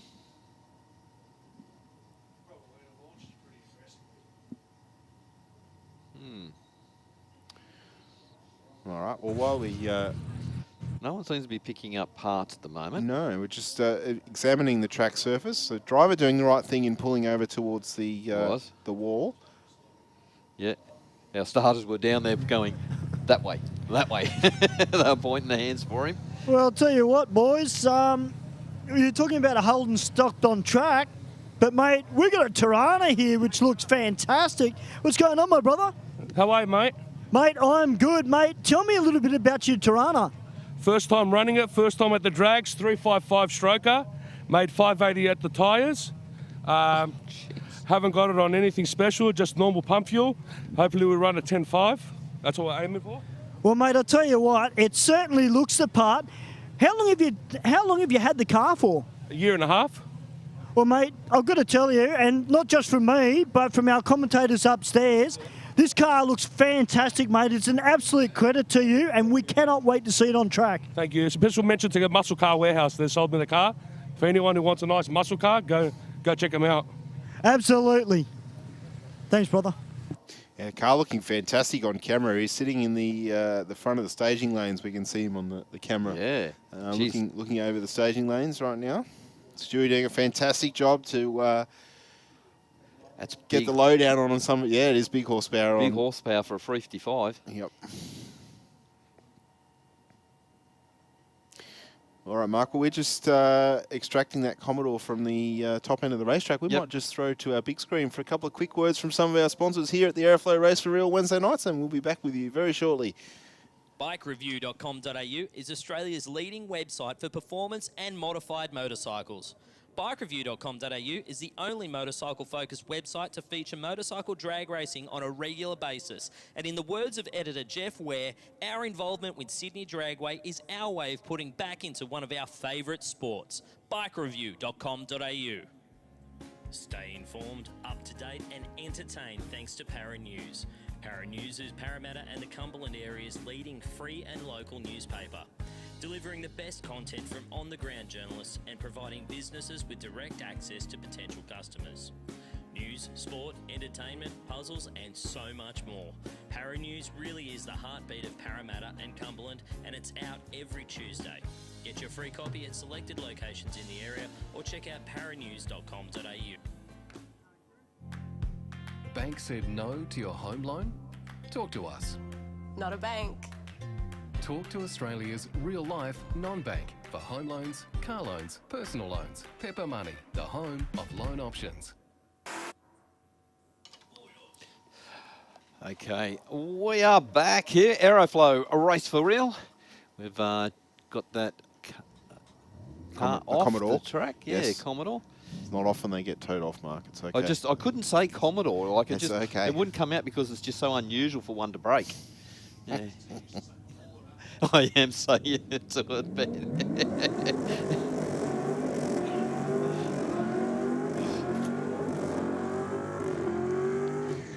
there are strong burnouts being performed in front of us right now. You said the driver of the VK was his first night here. Yep, first time out with the new car.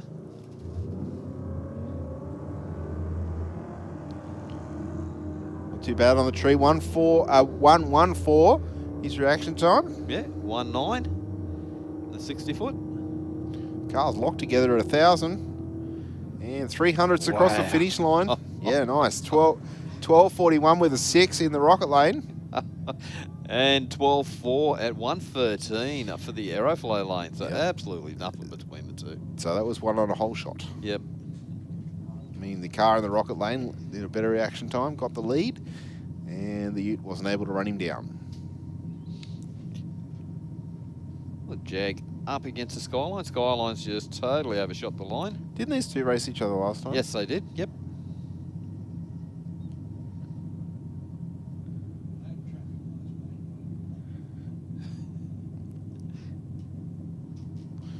Comments from the Supercoach. Yeah. You tell him, mate.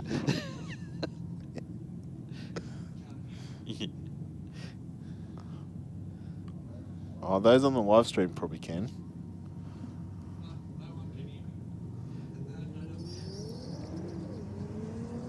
Oh, the Jag's gone for the light. Pretty big red one there. 3:08 on the red side. Trying hard, but Skyline 11.4, 126 miles an hour.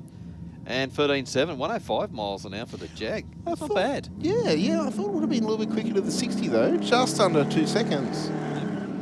But there was no squealing of the tyres, no nothing. You just let it go and off you go. This is true, Ben. Jag's probably the closest thing to land yacht that we've got here. Yeah. Yep. And I think they're even past a yacht. I think they're onto a barge now.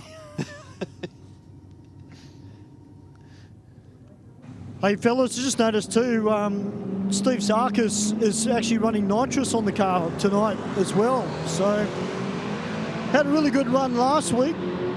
Got the car down to the 10s. Now we'll see what it's like with the nitrous on board. Clean pass there for the HR in the rocket lane.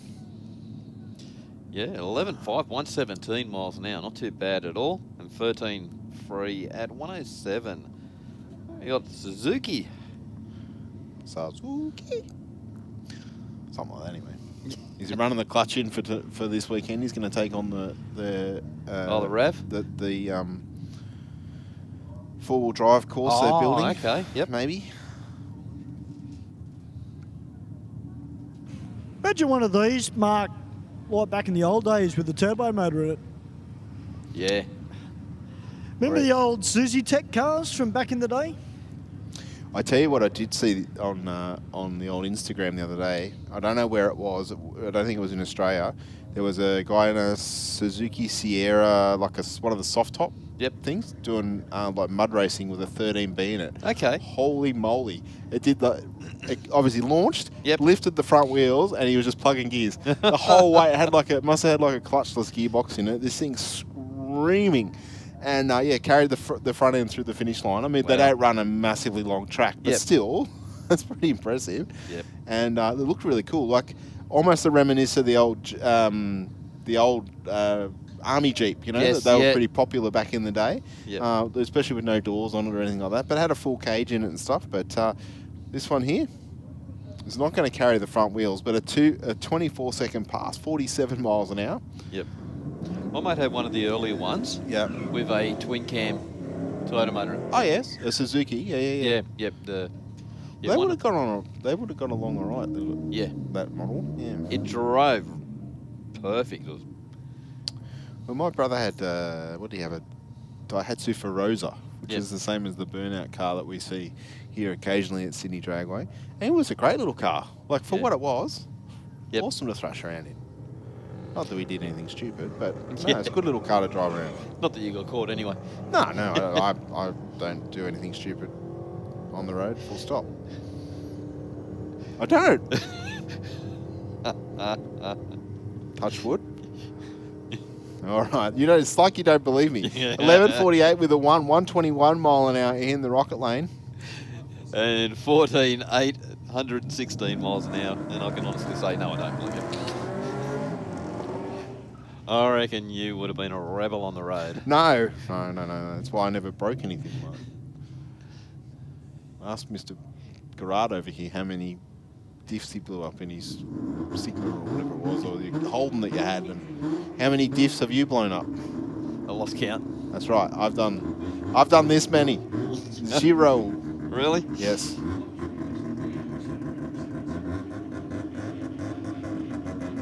My LC Tirana, my first car, it was actually gearboxes. Yeah. Because it had 3 on the tree.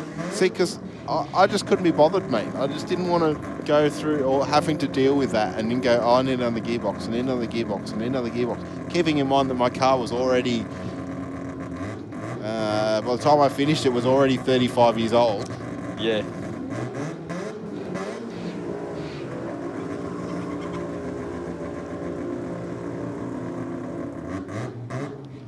Well, nice strong burnout from the LX Tirana. Yeah, first timer taking the car out, Mark.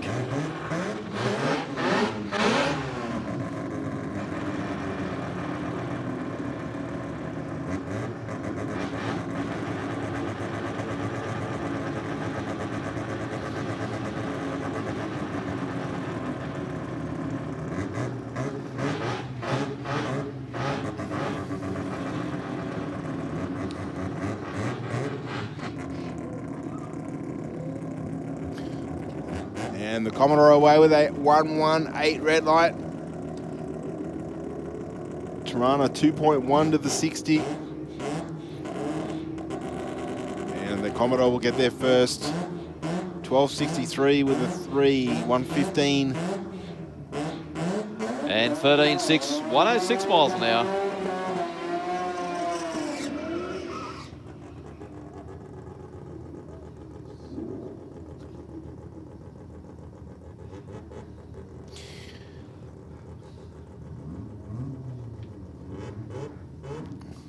Racer in the Statesman has been here quite a fair bit of late. Yeah. Purge of the nitrous. He's actually doing that as the tree counts down. I can see Yes. that would be quite a distraction, I think, for me, to have to do that as the tree's actually counting down. Well, works for him, 11.2, 132 miles an hour. Okay, there's some people down in the viewing area very excited about that. I'm assuming for the Statesman, although I could be wrong. Yeah, 11.6 for the Mazda. Well, they were cheering as the thing went through the finish line, so.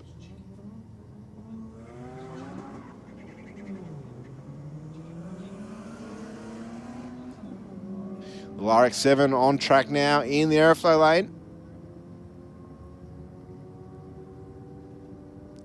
Out in front, a 12.20 with a 9, 122.2. All right, VX 747, they've wound the boost up. Let's see what he can do on this run. Sounds a little bit more cranky, Stu. Sorry, boys? I said he sounds a little bit more cranky. Yeah, well, you know, we all know that, well, particularly us up in commentary, you know, angry's good, but you've got to get that 60 right.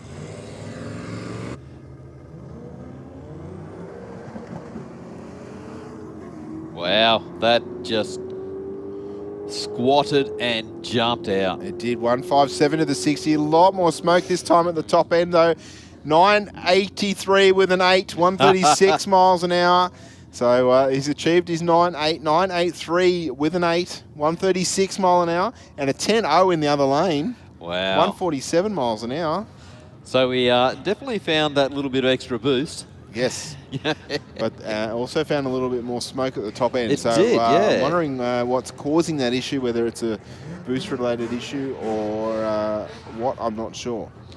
Steve, you just mentioned how it just squatted. I was actually looking at the tyres on that run. I don't know exactly how much air they pulled out of those tyres, but when it left and it hunkered down in the rear end, those tyres, I reckon they had about half the width on them when he launched. On the sidewall, you mean? On the sidewall, so the yeah. rim's pushing right down into the... Yeah. Yeah, so it's making as much use of the tyre as possible, getting the sidewall to absorb the energy. Yeah. So he's got radials on that, doesn't he, Stu? Yes, he does. Yes. Yeah. Yep. So they're a little bit harder in the radials. They don't wrinkle up as much as what slicks do. But yeah, they're definitely working. Like that 60 foot. His previous 60 foot was a 1.6, and that was a 1.5. So a little bit quicker. Yep. A little bit quicker in the 60, and like we've said numerous times before, carrying that momentum on from that first 18.3 metres or whatever it is, 60 feet, just compounds as you make your way down the racetrack. Yep. All right, I think Benji's just said he's heard on the radio that we've got a little bit of fluid in the on the racetrack. I dare say probably in the airflow lane there. So Mark and I might just throw back to the big screen for a couple of words from some of our sponsors. Yep. And we'll be back with you very, very shortly. Whether you're building a street machine or a race car, Aeroflow Performance has a solution for you. Our ever-increasing range features boosted turbocharger systems, Bosch Motorsport products, X-Pro electrical systems, hoses and fittings, bang shift shifters, differential parts, and fabrication components. You can see it all on aeroflowperformance.com.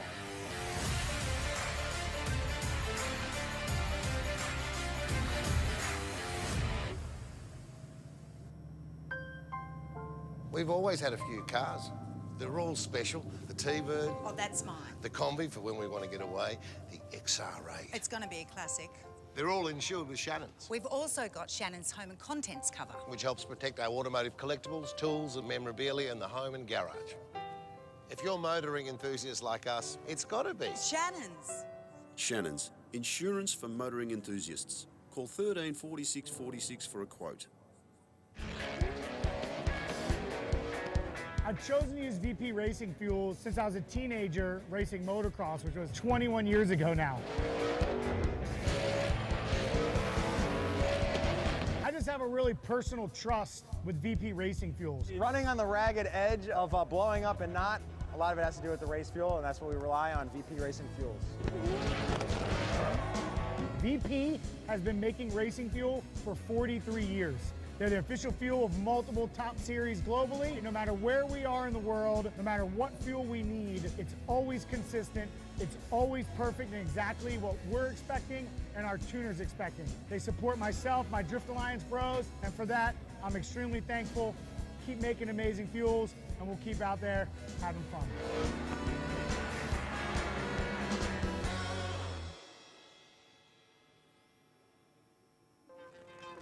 Aeroflow, famous for our massive range of hose, fittings and performance products.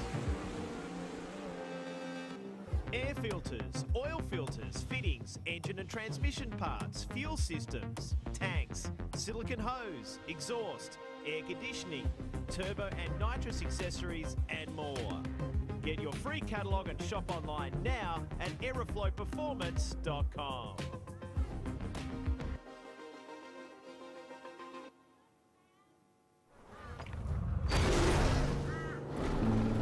How does an engine keep going out here? Well, that was an easy one.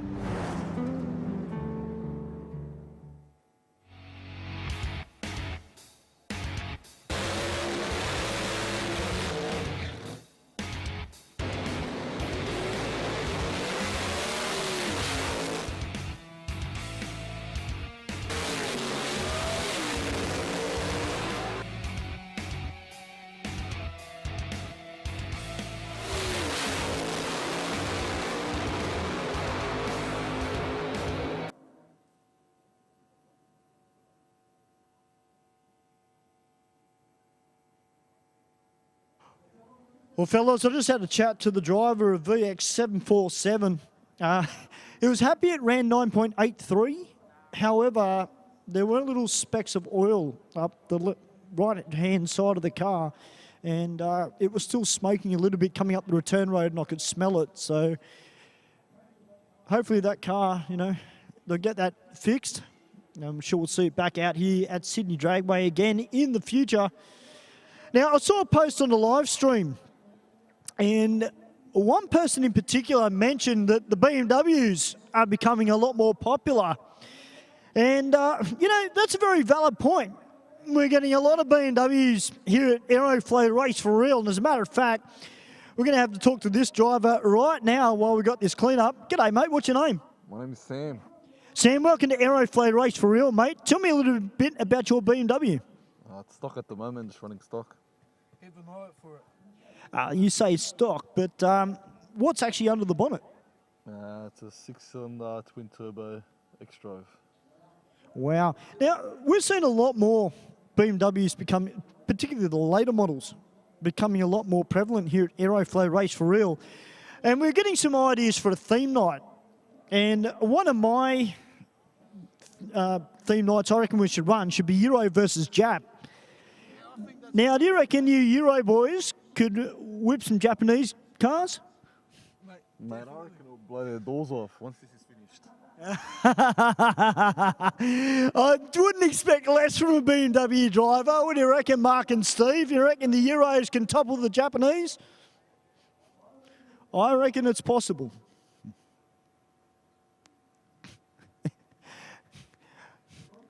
Or if you're watching at home on the live stream or from wherever you are around the world, welcome to Sydney and welcome to Sydney Dragway. It is Aeroflow Race for real. Here at the place where excitement lives, Stephen Bush and Mark Thomas up in commentary, and myself, the Pocket Rocket, or as Mark calls me, the Aeroflow Pocket Rocket, down here on the ground, just doing my thing. The boys upstairs doing a fantastic job as usual on the live stream. And in commentary, two great guys to be on the microphone with. Now we're going to have to find some Japanese drivers because the Euro guys, well, you know, they said they can beat some Japanese cars. I have a feeling that one particular gentleman who's here tonight might disagree with that because he's got one of what is seen as one of the quickest cars on the street at the moment. If I can find him, of course. There's an R35 GTR here. We know what the GTRs can do. So we'll go for a wander through the paddock. We'll see if we can find some people that like Jap cars. Here's one person that drives the Japanese car. It's a Mazda 3. Of course, I'm a Mazda fan. What's your name, buddy? Jack. Jack, welcome to Aeroflow Race for real, mate. Great to see you in a car with the right badge. Oh, it's good. Always going to drive a Mazda. You having fun? Oh, yeah. It's the first time I've done something like this, so it's pretty good. Now, mate, I don't know if you just heard on the commentary, but to all of you guys that are driving Japanese cars tonight, we just had a BMW driver reckon that they can whip you know what. I reckon that you Jap guys can beat these Euro guys. Oh, easily. They don't have the power. Of course not. And look, you know, it's a BMW, yeah, all right, German, you know, but Jap, that's where the heart is. That's where it is. Oh, yeah, that's where some of the best cars are made. Absolutely. We get some 2Js out here. We can whip some BMW. Oh, easily. I'm going to go for... We've got a Nissan driver here. Now, Nissans are renowned for whipping BMWs quite regularly. Mate, I've got a question for you. If we had a theme night here at Aeroflow Race for real, Euro versus Jap, you reckon you'd be up for that? Yeah, down for it, 100%. I reckon it'd be awesome. So, Darren, if you're on level 1 and you can hear, we're getting some feedback here, mate. We've got to have a Euro versus Jap night because, let's face it, BMWs, Mercedes, all right, they're expensive, they're luxurious, but just doesn't have the same ring to it, does it? Exactly. Not as fast either. Nah, they're a little bit... They think they're fast, only because they've got a twin-turbo 6. Oh, give me a break. Give me a break. I like it down here with the microphone. I like it when Mark and Steve let me off the leash. It's fantastic. Love it. Oh, here he is, 35 GTR. The gentleman got a Haltech shirt on. What's going on, my brother? Not too bad, man. How are you? Mate, I'm good. Now, listen, just been talking to a few people. There's a BMW driver out there, and I asked him the question, if we had a theme night here at Aeroflow Race for Real, and we had Jap versus Euro, do you reckon you'd be up for that? 100%. That BMW can come as well. You reckon you can smash that BMW? Oh, easy, man. No show there. All right, we're gonna get this. I've got to get this happening. All right, we're gonna get this happening. Jap versus Euro. I'll be going for the Japs because I'm a Mazda driver. You've got Godzilla. Absolutely, I can be awesome. Go stir people up. I love stirring people up down here. It's great. So I've noticed that all the BMW drivers aren't at their car, so that's kind of telling me they're a little bit scared of Jap cars. There are a few quick Volkswagen and Audis down here, though, that might say otherwise. Well, guys, we've got this cleanup happening, as you can see on our screens and on the live stream. We'll be back very, very soon here at Aeroflow Race for Real.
Well, guys, if you are sitting at home or wherever you are around the world, even here at the venue too, guys, of course, we do have our live feed happening on Facebook and our Sydney Dragway official page on YouTube. If you've got any questions, guys, feel free to shoot them through. And Mark, Steve and I will endeavour to answer any questions that you've got, whether it be about Race for Real or what you need to bring your car here and race. Don't forget, guys, plenty more events and action coming up here at Sydney Dragway in the not-too-distant future. And you can check all that out on Sydney Dragway Facebook page, or you can check it out at citydragway.com.au.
Well, just while we're on that live feed, Melissa said to send a shout out to her hubby Mick, who's driving the blue HQ Ute down the bottom there. So Mick, Melissa is watching the live stream, so I hope you're out there having fun.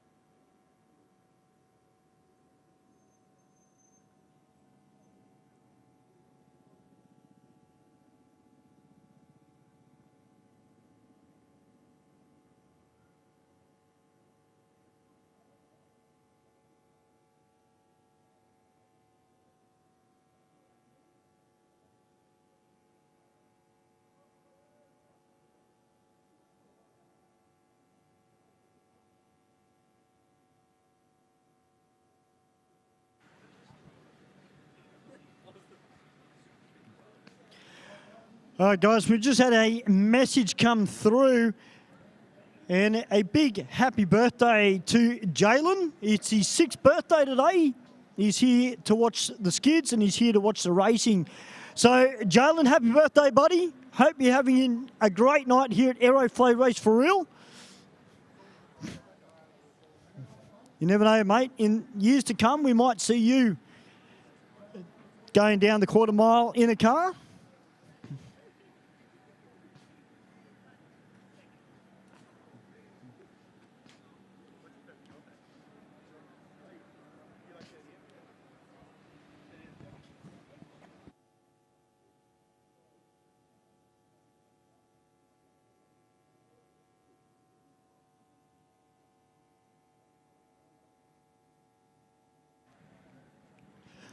Well, the good thing is, guys, we're not too far away from getting back to racing. We're giving the track a little lick.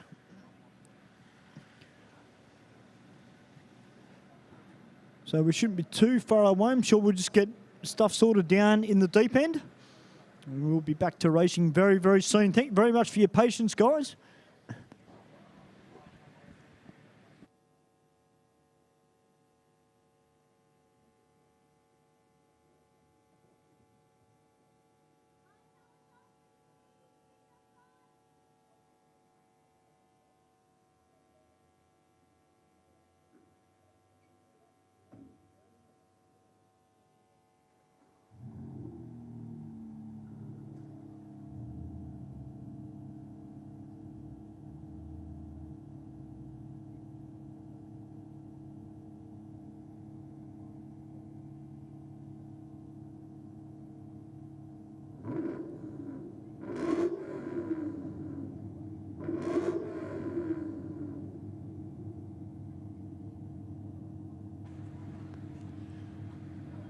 All right, guys. Well, that was good sign. Hearing some engines fire back up. Also watching the live stream. G'day to Zach. Hope you're well there, buddy.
All right, guys, we're back at Aeroflow Race for Real, back into racing. And we do have reaction time money. So, guys, now is the time. What do we got? Oh, geez, not a real lot of time left though. So you need to cut the best light that you've got in you. And you could be the winner of $300, $200, or $100.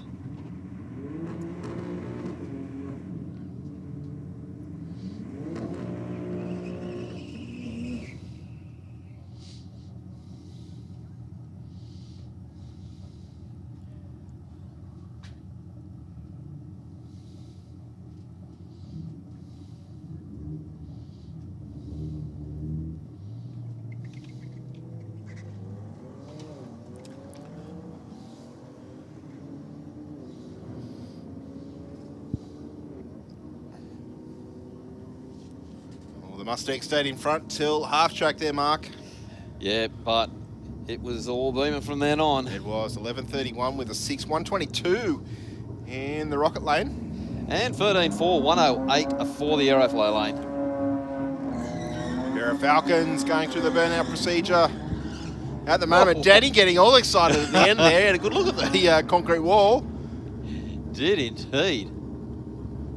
Got the attention. He's, I dare say we've seen the whites of his eyes there. Yeah.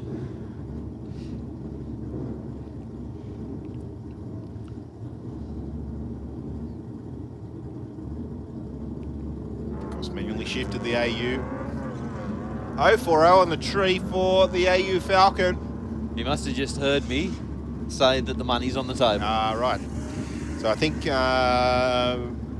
unofficially, off memory, Bilby's done a 003, but we need to look at the run sheet where he sits, if he's eligible.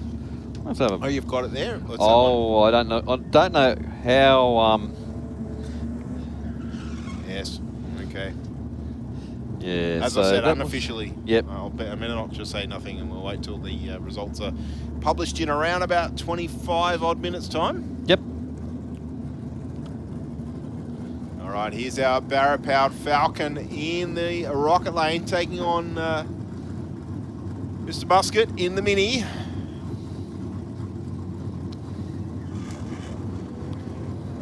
.010 red for the Mini.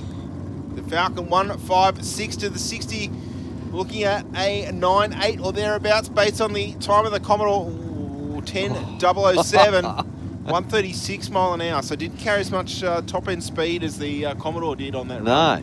But the car leaving the start line a little bit better actually, just maybe not making as much horsepower up the top end. But good miles an hour for a 10-0. Yeah, 136, which is probably around a 9.8 or thereabouts. Yep.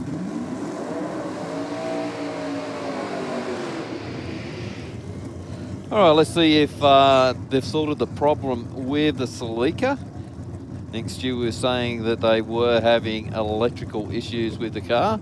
Real big purge of the nitrous. Yep. Fanned out right at the top too, didn't it? Yeah, it did. Yeah. All right, so he's been having some issues at the top end of the rev range with the car misfiring and that.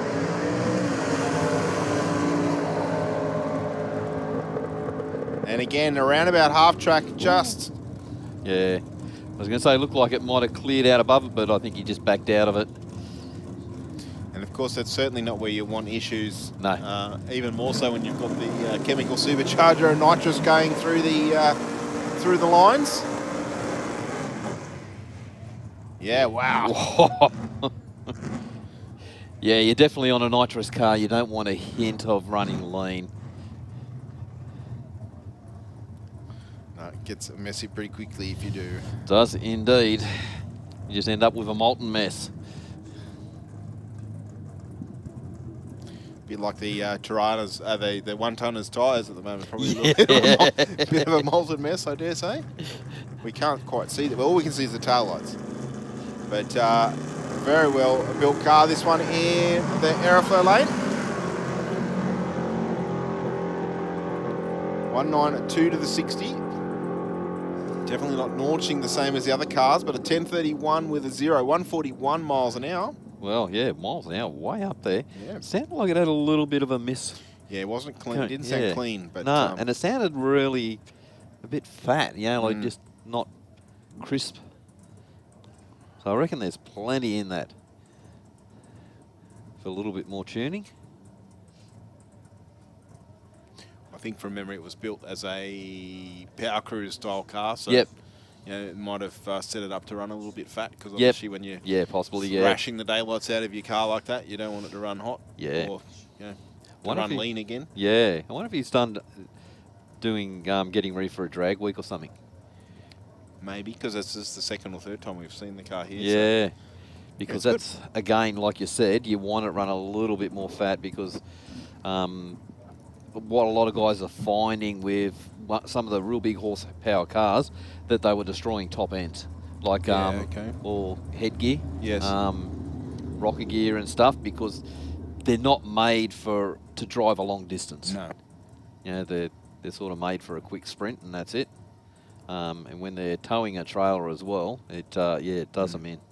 Well, it's not good for transmissions either if they're set up with big stalls and all that sort of stuff. But I guess that's part of the challenge, isn't it? It is indeed, yep. And that's what it's all about, getting down the track, getting round to the places where you've got to go to, and still staying competitive. Yes, because I mean, I dare say the times of a street car have vastly improved. Oh, yeah. Over time's gone by. Yeah.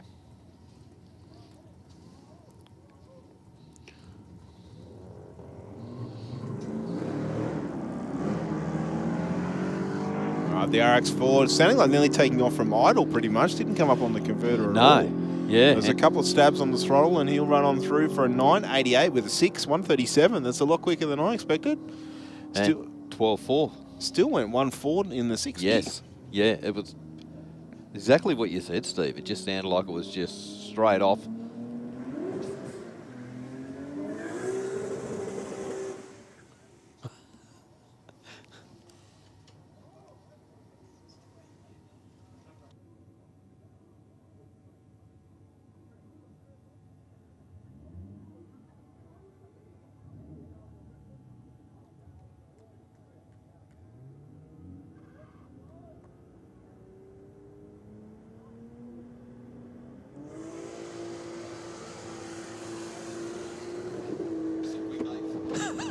.145 to the 60 for the Commodore.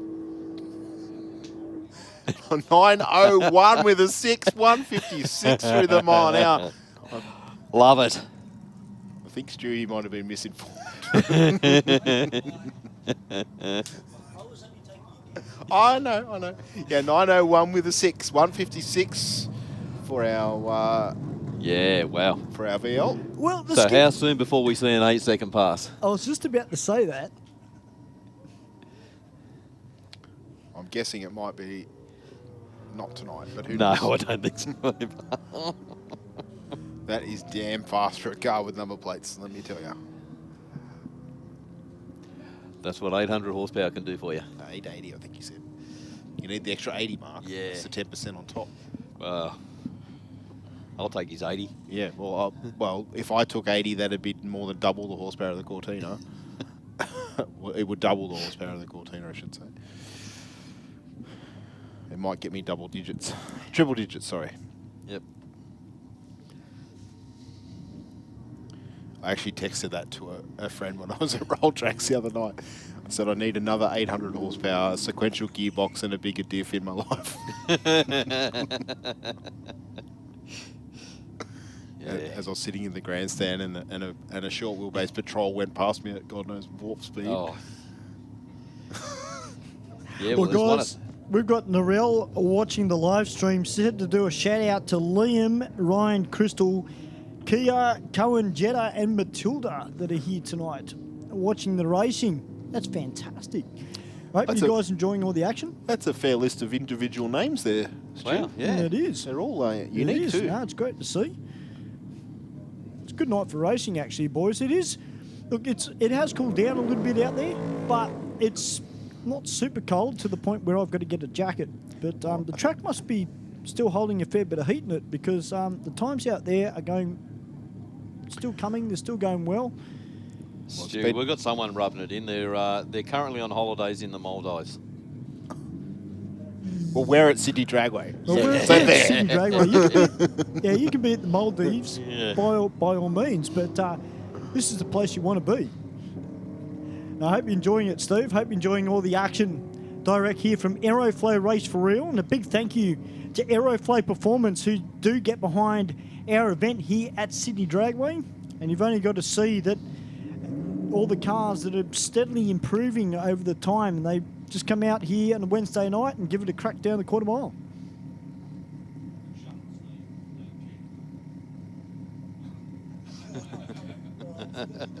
All right, the Ford Focus taking on the Lancer in the rocket lane.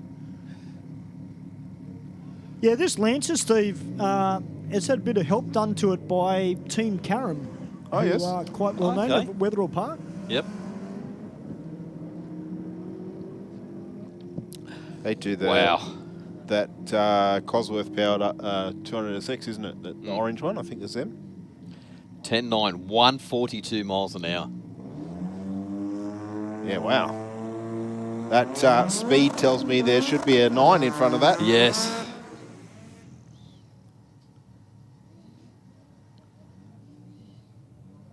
Oh no, I'm wrong. The team Karam is they sponsor one of Joe's cars, I think, don't they? Yes, they do. That's, Yeah, yes, and sorry, that's where I think I've seen it. And I also, Steve, from memory, years ago, I'm pretty sure they used to have a yellow VL turbo as well. I believe Team Karam as well, I think.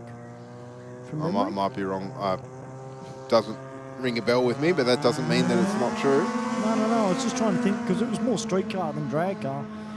But look at this Ford Sierra Cosworth go. If you're watching from England, here we go. 10.68, 144.9. Thank you very much. There is so much left in that car in the 60-foot. 2.22 to the 60. Yeah, indeed. 10.68 with a 7 at 144. Another one of these cars that we should, for that speed, should have a 9 in front of the as the first digit. I just saw the look on your face there, Mark. That was priceless. Yeah. I was going to say something terrible. Yeah, but I know you were. I could see it in your eyes. No, just English cars. So you're going to offend me on that level too, are you? No, it wasn't directed at you at all. No, it was just directed at English cars. But knowing that I like English cars. No. I suppose you're going to cop it anyway, but it doesn't matter. Yeah. I'm not having a go at you. You can say what you like. It's all right, mate. You just won't see it coming. That's all. Yeah, I know. The silent assassin. Correct.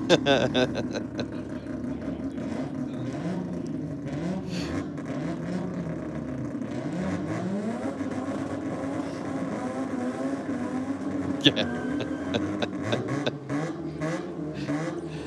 You can't have a muscle car when you drive with driving gloves and a hat on.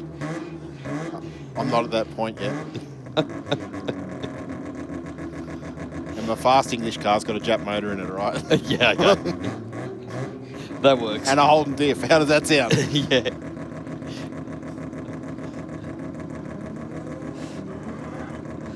It doesn't run 10s though. Well, boys, Trent Martin is watching the live stream. He said to say go to the rotaries. Well, we're very lucky tonight, Trent. We've got a few rotaries out here tonight here at Sydney Dragway. This little Capella, Familiar, is just going gangbusters, mate. It sounds the part. It looks the part. SIG 100, they're behind it.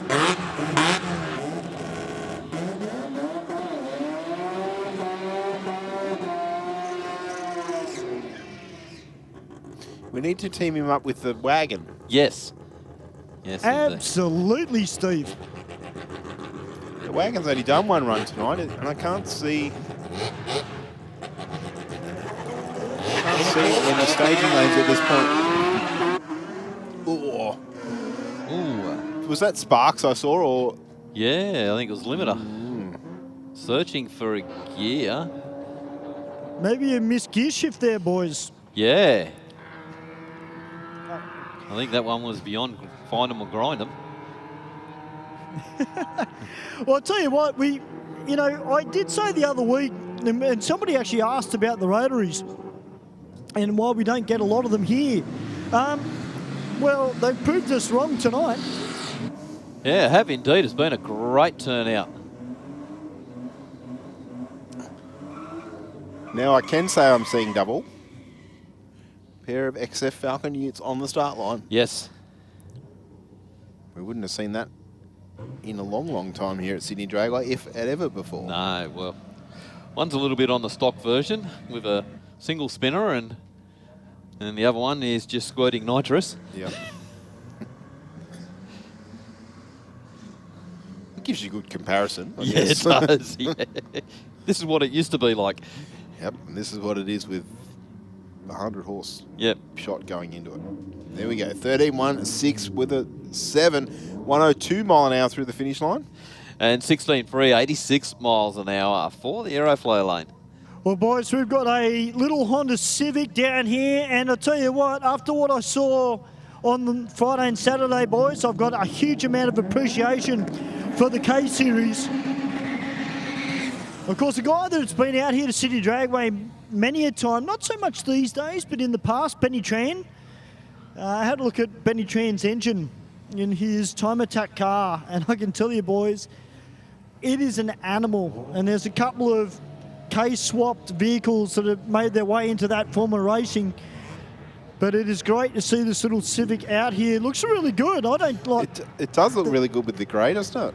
Yeah, it does. And I'll tell you what, I don't mind the wheels on it either. I'd be interested to see what they've done to it.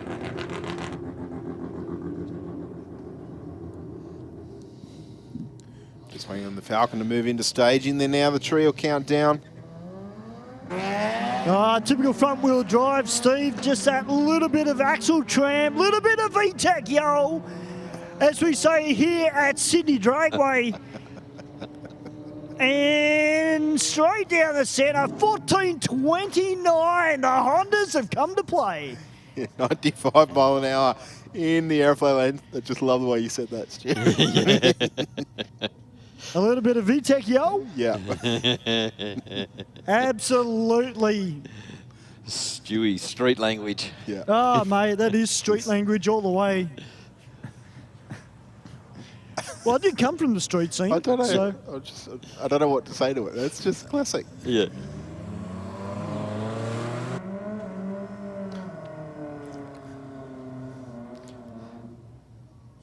All right, the Hilux going through the burnout procedure in the Aeroflow lane.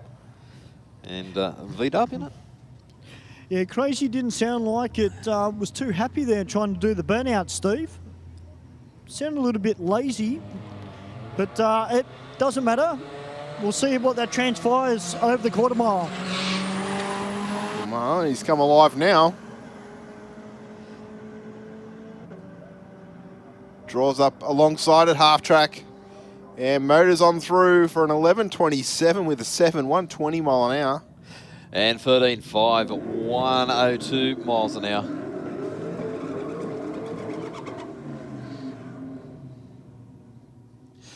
Well, the VZ. All right, well, Sammy Joe out here now having a drive of her Commodore. Taking on this HSV Manta, Mark. Yep. The VS. Actually, Mark, did you see during the week, I don't know if you saw it, but there's a video on Facebook, Larry Perkins shaking down the 1993 VP Commodore touring car. Yes. I did see that post, actually. How good was that? Yes. LP behind the back behind the wheel.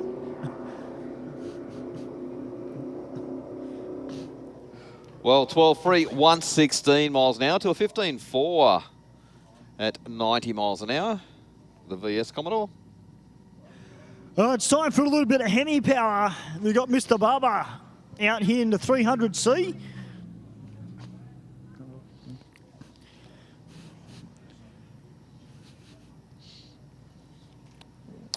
Not too much longer now. Mark will get some results for our reaction time bonus, which of course is on the table tonight. Thanks to all those racers that came out and participated. And of course, you're in with a shot of winning some do-re-mi. Well, yeah. There's our little wagon up in the back of the staging lanes. Thought he might have gone home, but... okay, yep. Not quite sure if our familiar will be back again, though. Time will tell on that.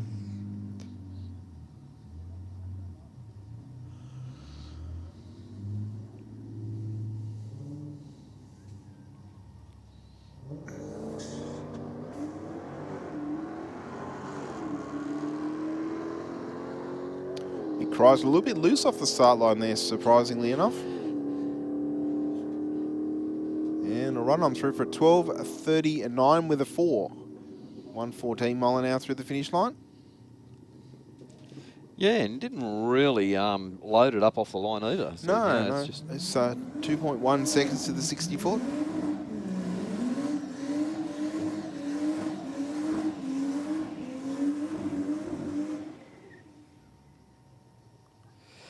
strong burnout from the Falcon. Definitely. Some pretty decent pedals in there as well, and we can see the smoke just drifting across the start line.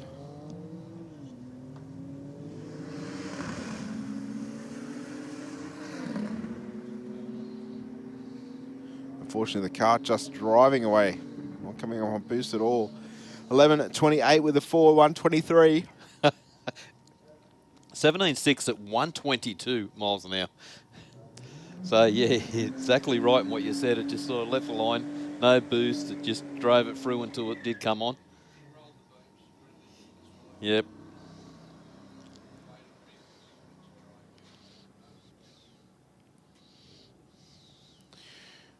That little Subaru taking on the AU Falcon.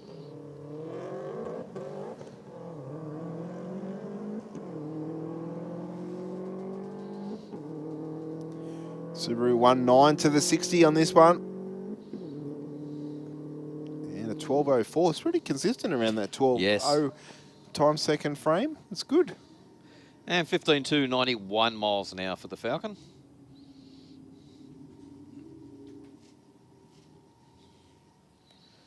Thing is, with that thing, you throw it into a corner and it's happy enough too. It's not all just about going straight. No. Well, just a quick little mop up down on the line. Yeah, we did see the Subaru had a little bit of steam condensation coming out of the pipes. So yes, probably just sitting there idling away in the staging lanes. You can see one of the BRZs here tonight about to come in under the tunnel.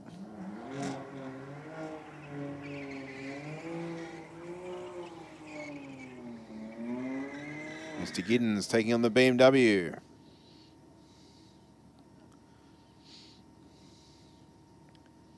Aeroflow lane in the Kia. One of our hard-working officials. Yep. Here at Sydney Dragway. Let's see what the if the reaction times can improve. I think you did a 1:55 on the last run.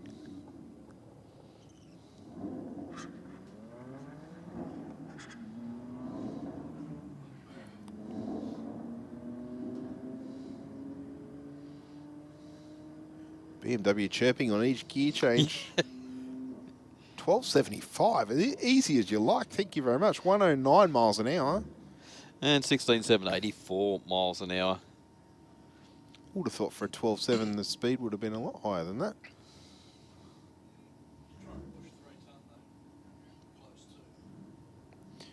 Yes, that's a fair point, Ben. We joked about the Jag being a land yacht. Yeah. That's actually, that Jag isn't the young bloke that usually comes out. Oh, isn't it? No. Is it that car or is it? Different car. Is it really? It's actually, because the young guy's one's a bit faded paint on the bonnet and boot. This one is pretty pristine, actually. Oh, excuse me, my apologies. I just assumed it was the same car. It's the same model. It looks the same. It's a bit quicker too, because I think the young guy's car usually runs around the high 14s. Okay, my bad. This one's down to 13s. Apologies. Oh, no. I thought the same. It's only that I walked past it when I went down to get a coffee. The big Land Cruiser rocking and rolling through the gears. See if he can run another 14. Oh, no, 15, sorry, it was, yeah. Yeah, 15, still pretty good effort. 15.9, 91 miles an hour. Yeah. And 11.8, 116 for the Aeroflow lane.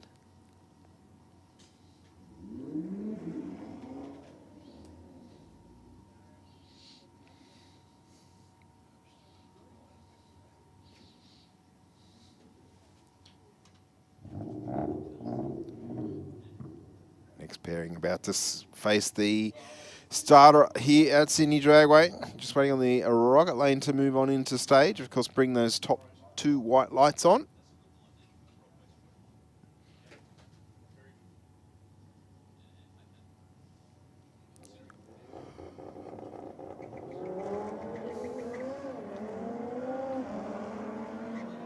A little bit of wheel spin for the car in the rocket lane. Hear the tyres just screeching a little bit there. On the leave, 10.65 with a 9, 131 mile an hour for the Aeroflow lane. To a 16.7 at 88 in the rocket.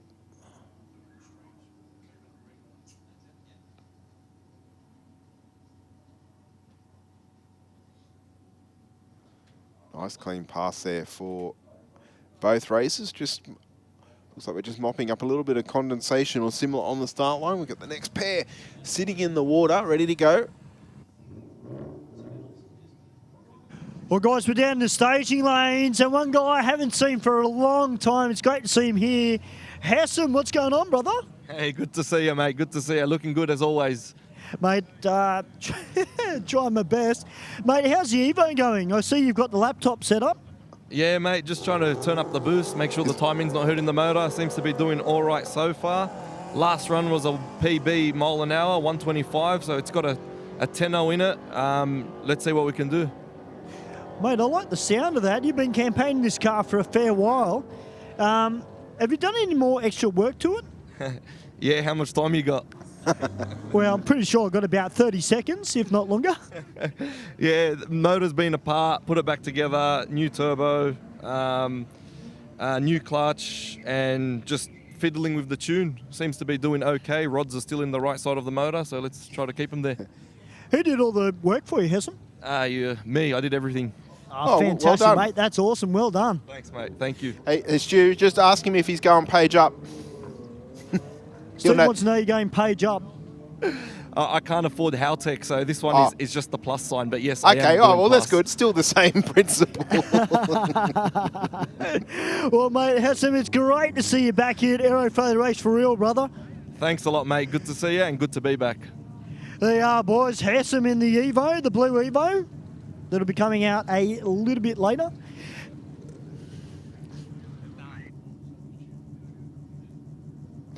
All right, always a fantastic variety of cars here at the Aeroflow Race for real Wednesday nights. Everything from your Suzuki Jimny to Land Cruisers to XR5 Focuses to Audis to BMWs to 9-second Falcons to Mazda Rotaries. Every box is ticked pretty much.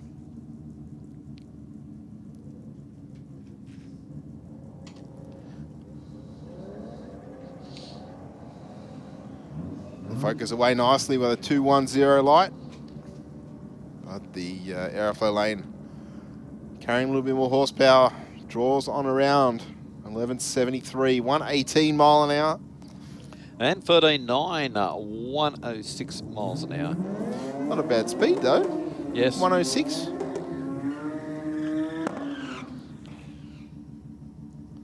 All right, here's that little Mazda wagon. I reckon that thing's got 7-inch tyres on the back. I can't see that far from here, mate. Well, mate, they're only tiny, but I can tell you, Mark, they carry it great through to the 60-foot in this car. Of course, untubbed. That's what I thought, Stu. Like, it's got, doesn't have big tyres. I reckon they're streeties. They might be a good set of streeties, like Dunlops or something really soft. Actually, they're radials, boys. They are radials, are they? They're radials on the rear end of it. I didn't think they made them that small. Just carrying the front wheel, I think, Yeah. on the hit. If it's not up there, it's very close to the Yes. steering. Definitely would be light.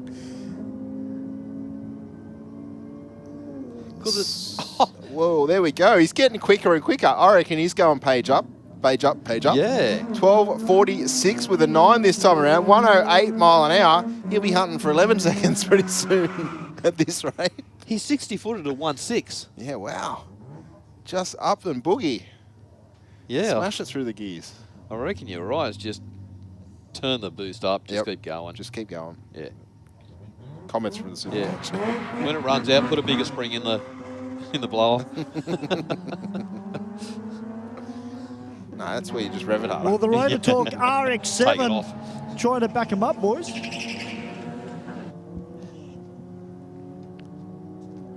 That's go. Just do away with the wastegate totally. Yep. Just weld it up. Yep. Now, Mark and Steve, this VP Commodore that's down here looks like it's got a turbo. They've taken out the front left headlight. They got the ducting in the front. It's got no rear seat in it either. They've taken that out, and the passenger's seat has been taken out as well. Oh, wow. Okay. He'll be here for half an hour at least afterwards. Put his car back together. And it's a manual. A pretty rare car on the road these days. Manual one of them. Yep. Well, I know why that Falcon's black, Steve. It's a GT. Ah. Well, 13 free, 102 miles an hour for the Commodore, and 14.2 at 113 miles an hour for the Falcon. I shall be back shortly. I've just received a message from Race Control. I will go collect the results of the reaction time challenge tonight. I'll be back with you very, very shortly. Sensational. Thank you. All right, got the Commodore Ute up against the VK Commodore.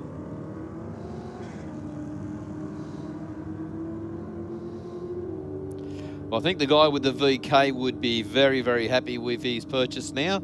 That car is going great guns. 12 to 113 miles an hour to a 13 free at 103 miles an hour.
All right, as our little Mazda Familia takes on the Mitsubishi Sigma. Yes, indeed. We're talking about car diversification. Yep. It's case in point, pretty much sitting on the start line right now. It'd be good to see if the... Sorry, mate. Go. It'd be good to see if Steve puts the boot into it for this pass. So I think Stu said it's on nitrous. Yeah, 156 to the 60. Probably one of the quicker. On the brakes. Oh, our little Mazda still not happy in the transmission department, I dare say. 11.23 with a 9, only 87 miles an hour for the Mitsubishi. He went through half track at 107, so definitely out of the throttle there. But a 156 to the 60 is probably one of the. That's on par to the Commodore that went 989 or whatever it was. Yeah, so I think later in the night we might see a full noise pass from the Sigma. I'm hoping. I think Steve's probably hoping too. I don't know what his PB here is in that particular car, but yeah, definitely a lot left in it. Well, he ran a 10. He ran a 10 last week or the week before in it. Yep. And then this is actually the first event I've seen him here running nitrous on the car. So plenty more left in that car. If anybody knows how to not only drive but screw a combo together, it's Sarkis brothers. I'll tell you, as you well know, Mark and Steve, well-known drag racers from back in the day, had one of the quickest street cars in the country with Agro 1. Yep. And campaigned that car for quite some time. They did indeed, yeah. It's one of those cars that went through a progression from. I think it started with a big block in it, carbureted big block, then it went blown, and then it went Hemi. Yep. And then, never looked back from there, I guess you could say. But, all right, well, I've just had a little visit into race control, and I've got some good news for 3 of our races here tonight, because your name's on this piece of paper in front of me, which tells me you're going home with an envelope with some bits of plastic in it that you can then spend that on whatever you wish. So if your race number is T18 and your name is Brian Attersing, congratulations, you are our winner for tonight with a reaction time of 0.025. And just repeating, race number T18 is our winner, Brian Attersing. Our second place winner tonight is Don Baird with a reaction time of 031. His entry number is 3462. Tied on an 031 light is Mark Hopkins with the race number 3123. Wow, that's good. So congratulations to those 3 races. So Brian Attersing, Don Baird, and Mark Hopkins. Stewie will be downstairs at the little at the front door of the building. Yep. On ground level. If you see him there, walk on over with your wristband, show him your number. Happy days. Happy days. Yeah. Or happy night, I guess. And just on when we do have a tied number, it is who's first. Yes, correct. So we look at the time of when you did it. Yep. And whoever's done it first, just like we could have multiple people do a 000, whoever first in, best dressed. What would happen if we had the same race and the same reaction time? Oh, mate, don't. Hey? Don't, you know. Has to be. I can't say whoever leads the start line first because they're both the same. Would it be whoever wins the race? Yeah, that's a good point, Ben. We'd have to look further into the timing. See what it goes down to. Yeah, okay. Yes. And funny you say that because I know the Santa Pod go 5.4, is it? 4. Yeah, so they just make it that little bit harder for the commentators and give another decimal they have to read out. But, yes, so we could always do that.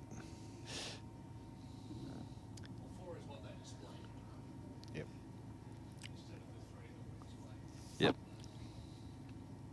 Yeah, so congratulations to those winners tonight. Thank you very much for coming along. It's always good to see strong entry numbers here. Absolutely. Not only for Aeroflow, but it also keeps the crowd entertained with variety of cars running down the racetrack all the time. And it's great for the track to be giving back. Yes. Yeah.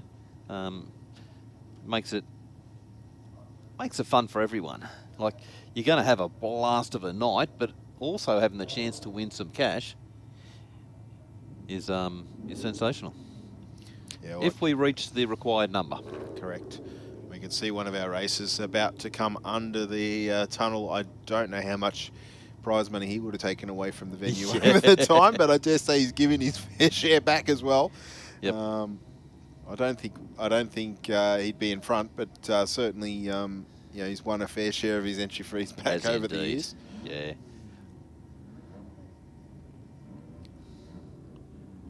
We have changed a little bit of that you have to be within a streetcar version. Added a couple of clauses in there, I guess. Yeah. You can't have any mechanical aidings or electronic aidings in any way.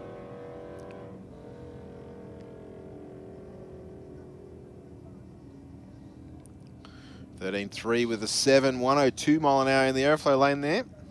And 16.0 at 86 miles an hour.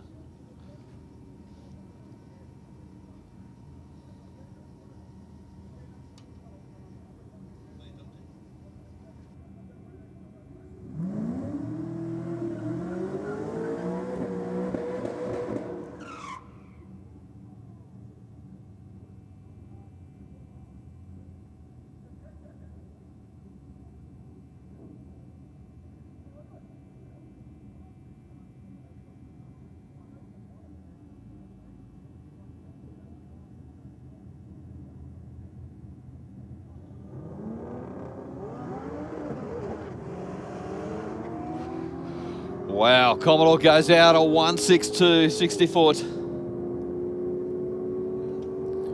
10-1, 144 miles an hour to 11.3, 125 miles an hour for the Audi. Yeah, wow. Great pass.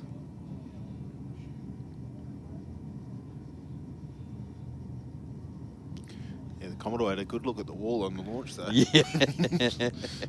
Again, another one of those times where you'd see the whites of the eyes. Yes. Not sure of it. Get your full attention.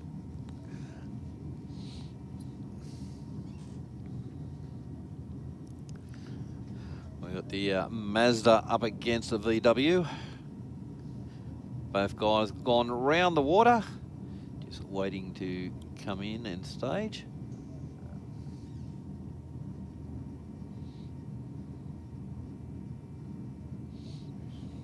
Stewie, talking about platforms for track cars, the little Mazda been a long time favourite with circuit racing. Yeah. Just the car built to be light and nimble and pretty zippy for what they are. Of course, only a little 4-cylinder. I think they did come out with a turbo version in that model, and of course the newer versions are turbocharged. But I think initially either 1600 or 1800cc inline 4. They're certainly not the world's most powerful car, but just very well balanced and sorted in a suspension type setup. Has seen them be somewhat popular with the circuit racing. We'll see what the Street Machine boys have done with one, so we know a Barra fits in one. Yeah. Really? With this? Yeah. Yeah, wow. Yeah. Obviously not the stock firewall though. Yeah, I think it was. Yeah, wow. I suppose have angle grinder will fit, I guess. Well, yeah. If it doesn't fit, you make it fit. Yep. Yeah, I dare say that would have played with the balance of the car a little bit, but also made it fun in other areas. It's always a trade-off. Yes. 14.96 with a 194 mile an hour in the rocket lane there. And 23.1 at 78.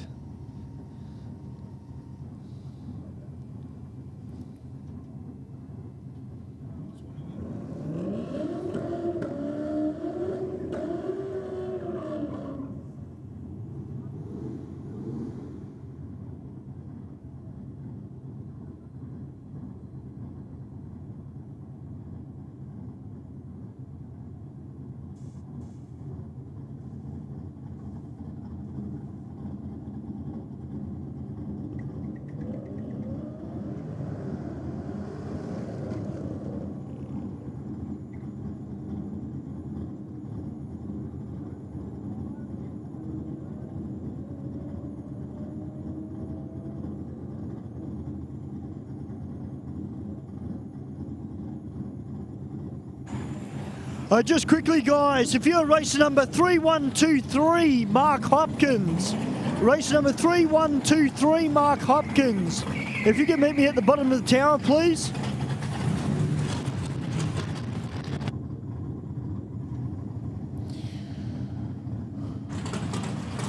All right, a little bit of European muscle up on the start line now. Now, Mark Hopkins, if you are in Sydney Dragway, if I can meet you at the bottom of the tower, please, for reaction time prize money. Stu, I think if my memory serves me right, I've only seen him do the one run tonight. I don't recall seeing him come back around, but... oh, okay, he might have gone. If not, we'll get the money to Mark. Yeah, I'm Mark. By other means, yeah, or there's a Mark up here Yeah, that's yeah. happily going to change his license number and everything. I got an arm tag on.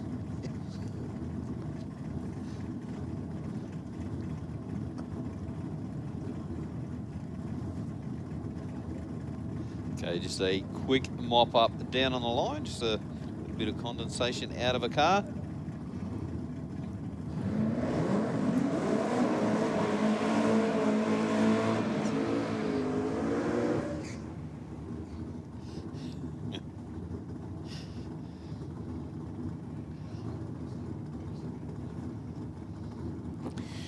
All right, Joe Sorbello in the Aeroflow lane. Taking on Ross Bilby in the Cortina.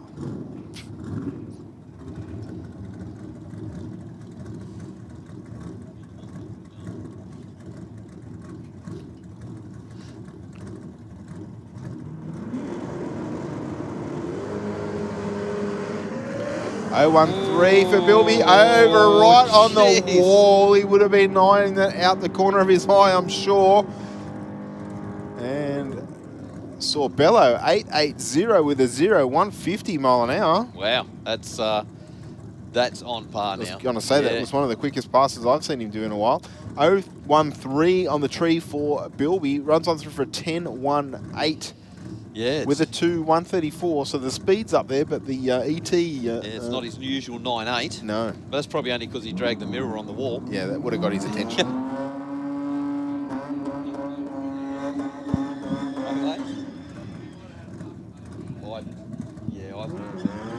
I think so. Yeah, I reckon he could tell you exactly what's written on the wall right there.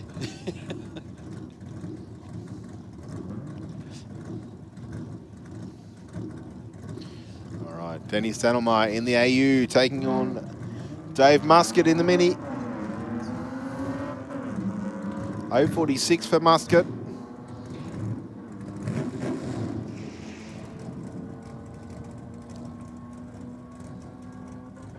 And a 13.49 with a 5, 100 miles an hour for the AU. And 16.2 at 85 miles an hour for the little Mini.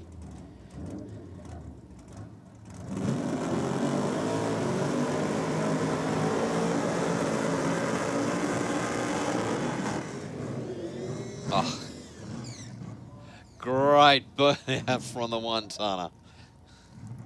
Yeah, I think Don Baird was trying his best to compete, but did what he could, but doesn't have the blown V8 under the bonnet. So Don's done a diff change in his car. Mm. He's changed the ratio. What Stu was saying a little bit early with his interview with him. Is there many available in that model, like ratios, or only a small selection? I think there's a few out there, but they're not a big array like they have in the 9 inches and stuff. Yeah. 10.07 with a 5, 141 mile an hour for the one-tonner in the rocket lane this time around. And 12.7, 110 miles an hour for the Commodore. There's an 017 light there for the Commodore, though. Yep. So Stewie was just saying we have 4 burnout cars. Okay, nice.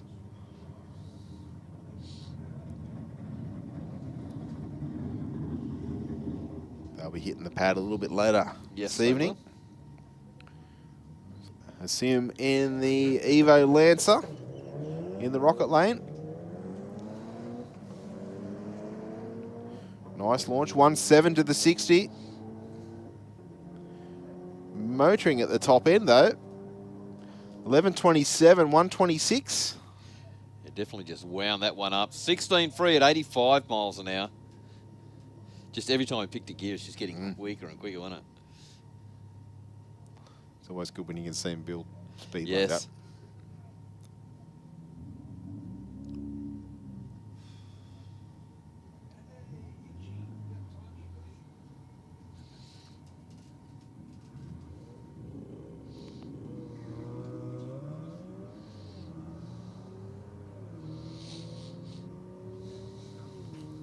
Next pair of cars making their way down the racetrack. Golf in the aero lane. It's going to take it 12.45 with a 109 mile an hour through the finish line. And 16.7, 81 miles an hour for the rocket lane. I'd like to say a quick hello to Itchy, who's watching in from the UK. G'day, Itchy. Watching via our YouTube live stream. Hope you're enjoying the Aeroflow Race for Real here Wednesday night in Sydney, Australia.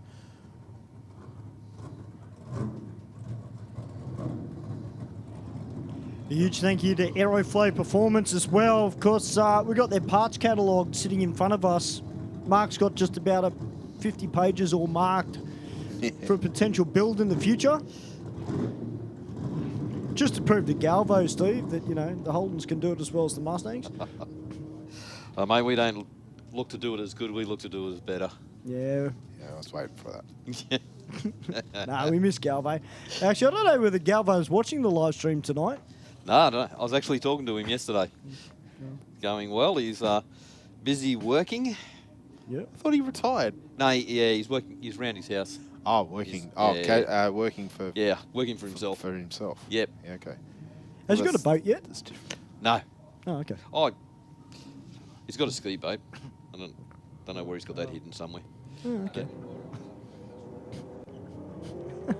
I think he's once he's finished the house, we'll invite ourselves.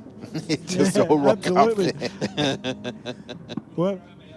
We'll have a race for real shindig. Yeah, we're here for the party. What party? I don't know. We're here for it. Yeah. It's a meeting. Yeah. Work meeting. Hint. Yeah. There you go, mate. 11.99 with the 3.109 for the Lancer in the rocket lane that time around. Well, of course, to our viewers that have been watching from around the world, thank you very much, guys. Also getting the Aeroflow Performance products and the name out around the world, direct from here at Sydney Dragway here in Sydney. And look, if you've just tuned in, guys, we have a Ford Sierra Cosworth that has been racing. Of course, you guys in the UK, well known for those cars with the Eggenberger Sierras. But we've got a very quick one that has been running into the 10s. Yeah, it went 1088, 142, I think it was, something like that. We got a Jaguar that is racing tonight. That's how we say it here at Aeroflow Race for Real. No, that's how you say it. Well, you cottoned onto it as well, just quietly. I didn't catch you out the other week. Yes, you did. I gave it a crack. You did very well, mind you. You did a great job. Mark's just calls it a Jag. Yeah. A Jag or a barge. Yeah. I think barges are good.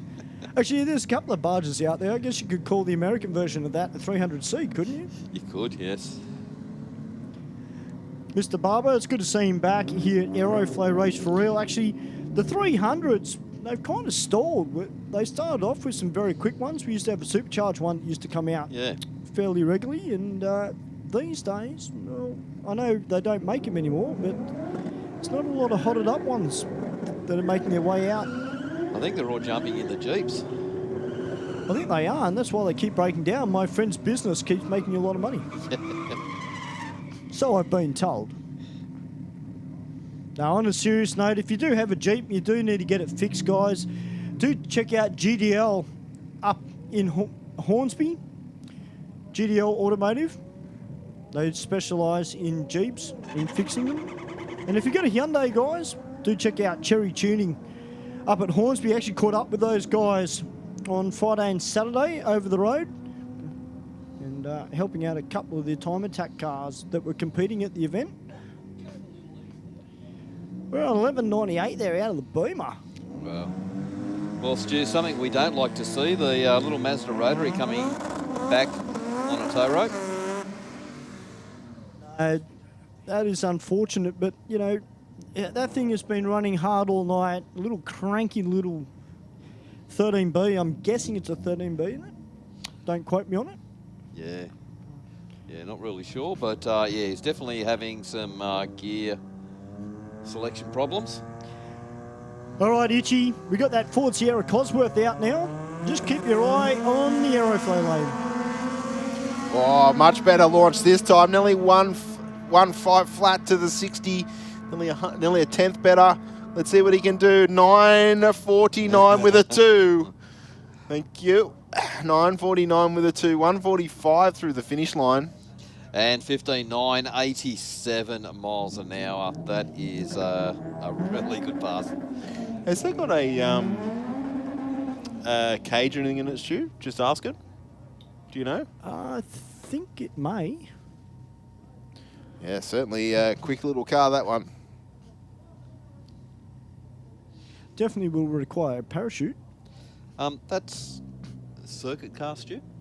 Yeah, I think it is. Yep.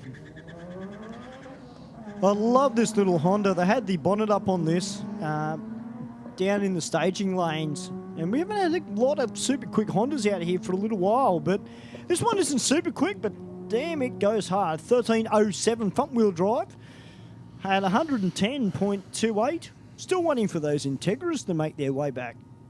Yeah, they're the two cars that popped to mind when you mentioned that, Yeah. but we haven't seen them for 6 months or more. I know one was on the build, the silver one. They broke that one.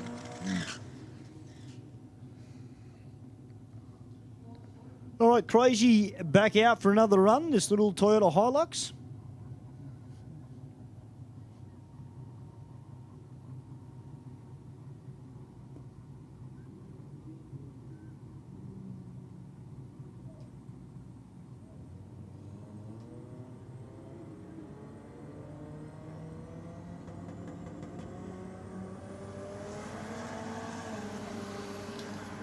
This is going to be a big chase.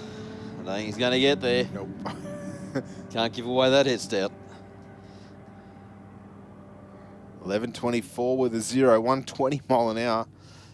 13.5 or 102 miles an hour. He gave best part of 4.8 seconds away on the hit. Yeah, you can't give away 2/3 of a track, can you? No. Yep, exactly. Or a Holden. Well, I did see something on Insta not long ago. They had a stadium truck versus a nitro funny car, and the stadium truck they gave like more than a half track start on it. Yeah. Wasn't enough? No. Well, 11.9, 114 miles an hour for the Aeroflow lane. And 15.6, 89 miles an hour for the HSV Commodore. Yeah, I think they claimed the stadium truck was like 900 horsepower, so it was no slouch, but just not set up for drag racing. And yeah, the old nitro funny car, it was on a pass. So.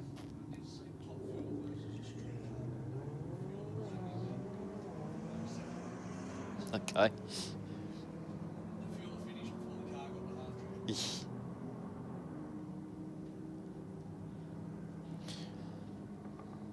13.28 with a 2, 106 for the Jag in the Aeroflow lane, Mark. 12.1, 117. That's it's not too bad, is it? And really consistent. No, it's good. That's pretty much where it's been most of the night.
Sounded a bit like a slippery clutch.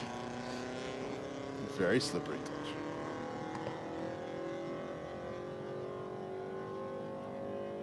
Now it sounds like it's a power glide.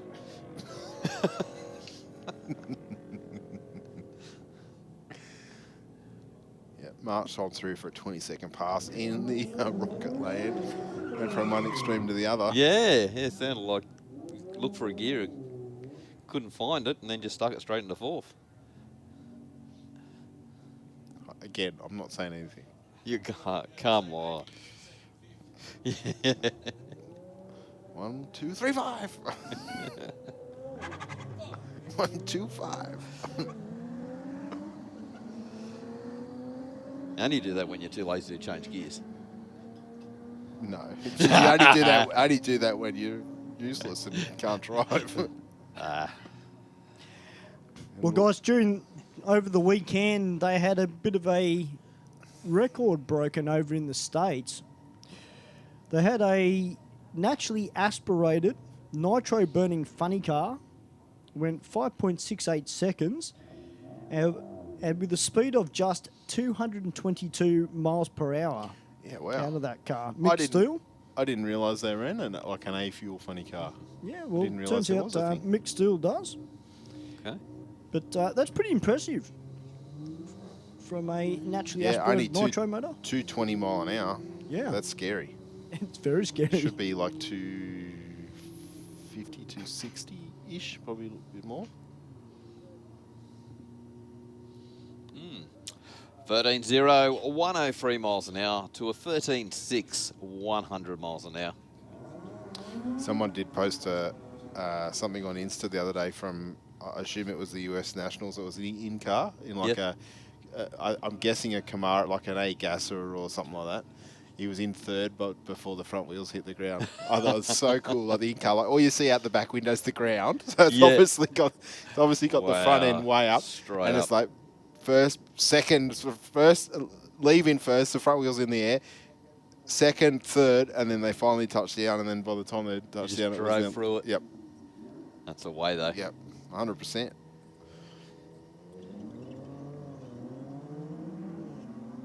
It'd be a bit scary though. You don't know where you're going. Yeah. Well, as I said, all you could see on the camera when you look out the back window was the ground. So it was obviously, I don't think it was up on the bumper, but it was certainly, the front end would have been a fair way off the ground. Yeah, you would have just seen sky. Yeah. He wouldn't have been seeing anything in front of him. But, guys, we just had a post come through from MJT Automotive asking how much it is to race on a Wednesday night here at Aeroflow Race for Real. Well, I can tell you guys, the online price, if you buy online before the event, the entry is $50 to race. If you buy your tickets at the gate, it costs $60 to race. And online price for trackside viewing is $25 and $30 at the gate for trackside viewing. So I hope that helps you out, MJT. And also, you can take a passenger in the car with you if there's a few regulations you've got to pass of age. They've got to be over 18. And the car can't run quicker than 10.5 seconds. Yep, and what was the other one, Ben? You can't. Okay, yes. and you can't be a first timer. Yeah, as a driver, you can't be a first timer. Yeah. But you can be a first time passenger. Yes. Yeah. So and to drive or be a passenger, you just need long sleeve top, long pants, covered shoes, and in-date approved helmet. Yep. That's all you need. So it's not, you don't need a fire suit or anything like that. Those fairly expected safety requirements pretty easily met. And you'll go through scrutineering. The guys will check over your car, and it's just your normal regular type check over. Make sure you've got an overflow bottle, battery secured. Yep. I'm nodding. Ben's comments from the Supercoach was check that there's no leaks or anything like that. So. Yeah, it was just rattling around. Yeah. So you can't have oil leaks or nothing like that. You got or water leaks. car has got to be within roadworthy conditions. Yes, that's probably the easiest way to describe it. That's what we're looking for.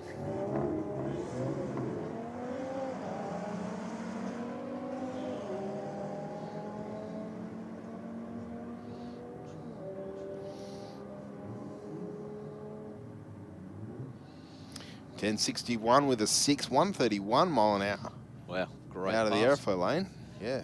And 16.0, 91 miles an hour for the Land Cruiser.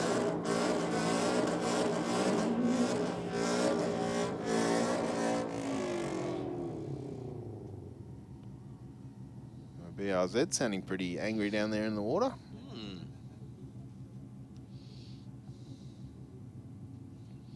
Should look like it had a carbon fibre roof.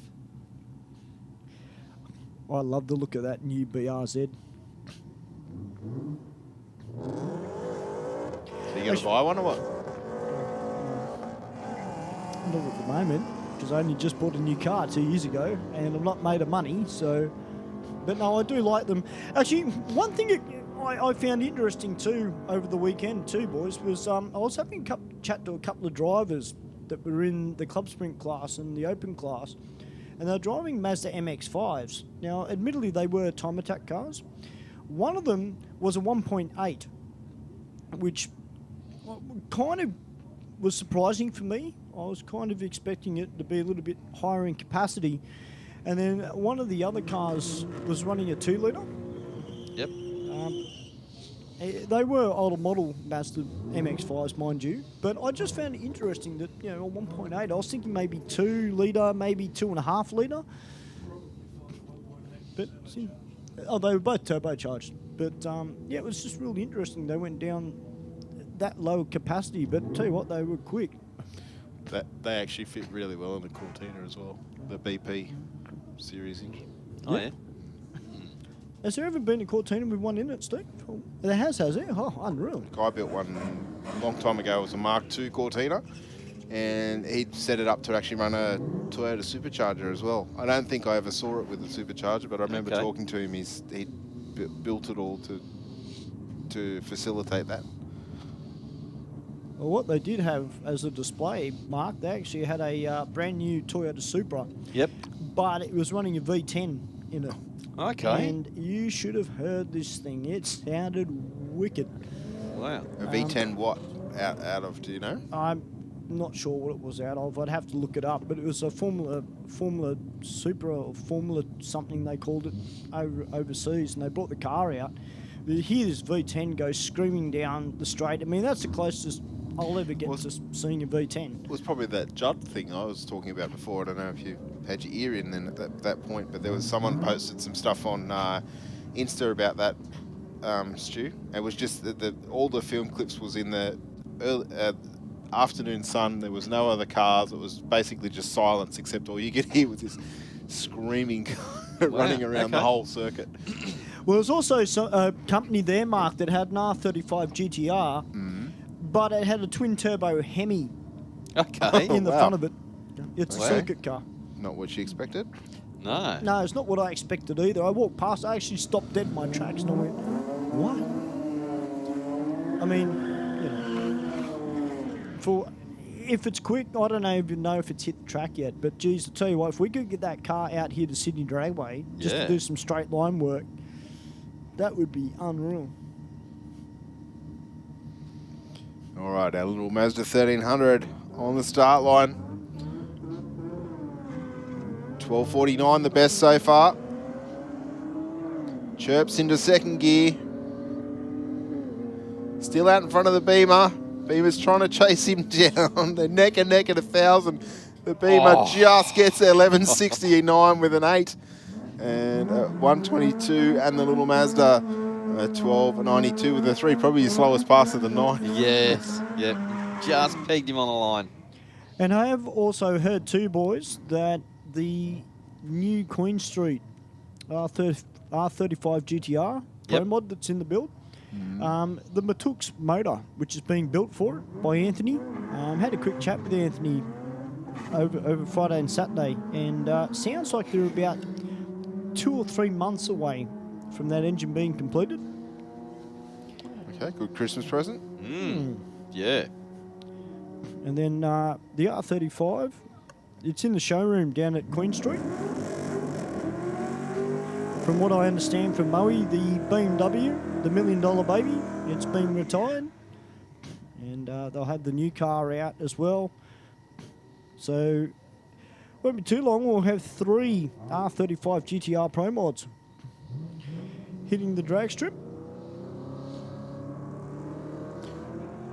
I'm surprised we haven't actually seen more of them, to be honest, in the time that they've been out. Seems that's like a 2008, I think, was the first release of that shape. Well, Motorsport Mechanical have got the X Godzilla Motorsport R35 GTR.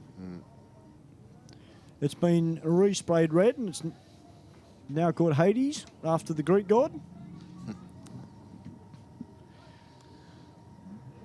So guys, we're not too far away either from the burnouts. Now, I'm not sure exactly how many cars we've got in the burnouts this evening. I did see 4 cars lined up out the back when I walked through. One of them I'm really impressed with because it's decked out in St. George Illawarra colours. So if you're a Dragon supporter like me, you'll love it. Okay. Of course, Flanagan next year, we're going to make the top 10. That's the plan anyway. Mark doesn't sound convinced, Stu. I don't follow football. I'm just saying. You don't? Mark doesn't sound convinced. Just No, pick it up on the we're going to vibe. finish higher than third last. Let's be honest. You know. Well, Yeah, I know. there's still a few more places you could go. Mate, we're getting sick of finishing first. Oh, please. Says Hey, what the- happens if we sa- take Luai next year? Mate, we've lost everyone else. We'll see. As long as we finish ahead of the Bulldogs, that's all that matters. Well, Bulldogs has got nearly every Penrith player on board. Crichton goes to them next year too. All right, we got the shift right assisted ute that's actually been on the drag, on the burnout pad not that long ago. I really it? hope he's not going to put that car back on there. Wow. I mean, I know he didn't smash a set, Mark, but it's too beautiful to be on the burnout pad. Yeah. But we have seen a Ferrari on the burnout pad too. Yes, we have. Yes, yes. Well, we got the king of burnouts here tonight, Mad Mick Brusher. Yep. The people's champ. Of course, anybody knows anything about burnouts, it's Mick Brusher. Of course, Brusher-Nats happens every year here at Sydney Dragway. It's our biggest event when it comes to burnouts. It is going to be, so keep your eyes on that. I think it's around July next year. June long weekend next year. We will have Brusher-Nats back for 2024.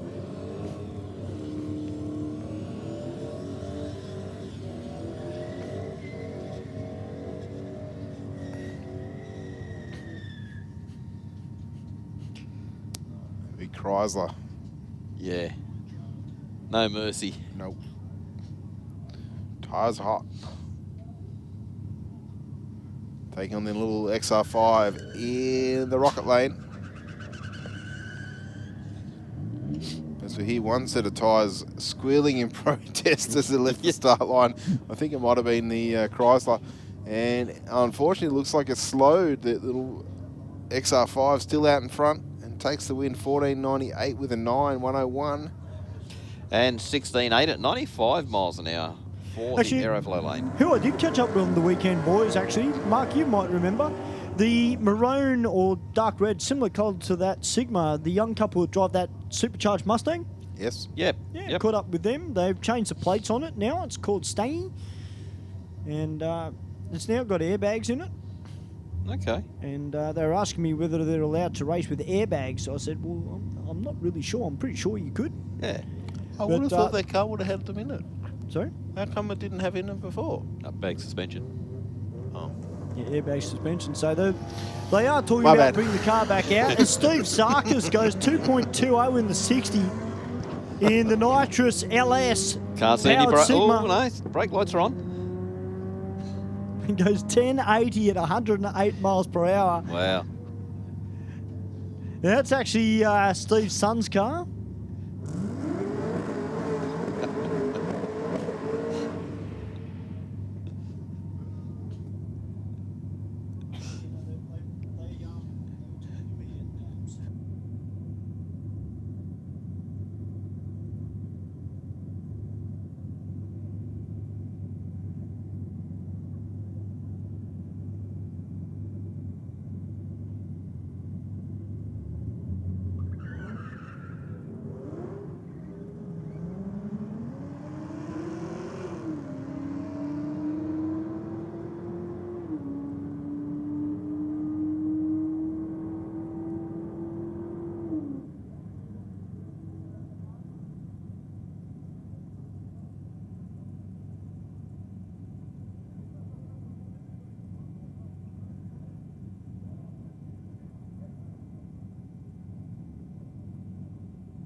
Alrighty, the HR back on the start line, taking on the Mazda. Well, we do have the burnout cars just running down. Wow, we got a 5. Yeah, I reckon the Silver Commodore will be a double up.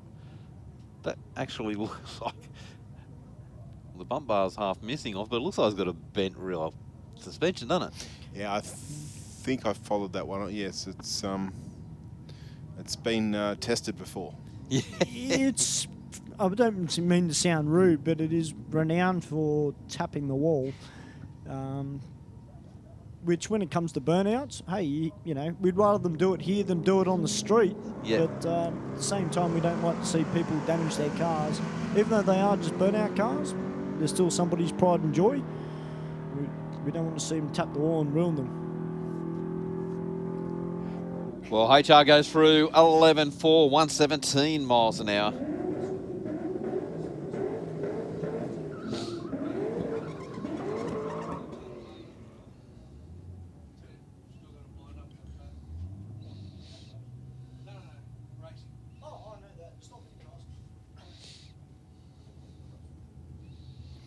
All right, the Commodore taking on the Jag. Jaguar looking very splendid. Jaguar. Very splendid on the racetrack under the lights here at Sydney Dragway.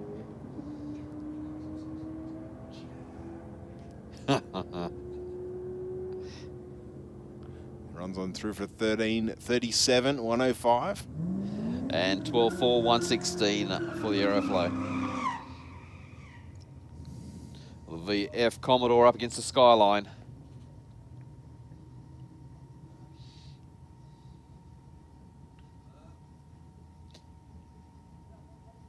The VF Commodore's got plenty up its sleeve, but so does the Skyline, so I reckon it'll be a pretty good pass.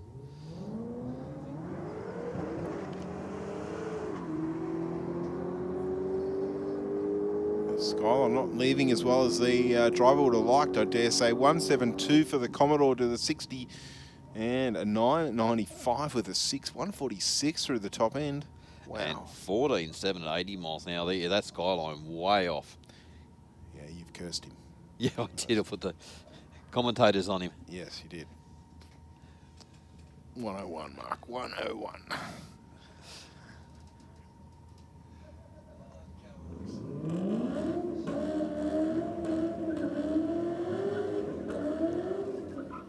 A Golf up against the Statesman.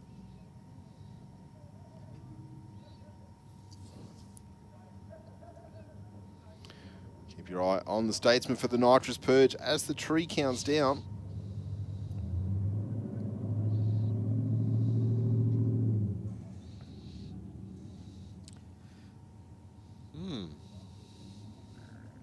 Might be out of nitrous.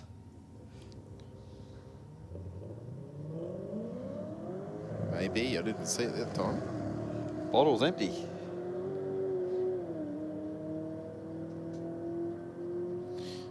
Suggests he's running all motor, as they say. 11:48 with a 3, 134 to a 12:95 at 105.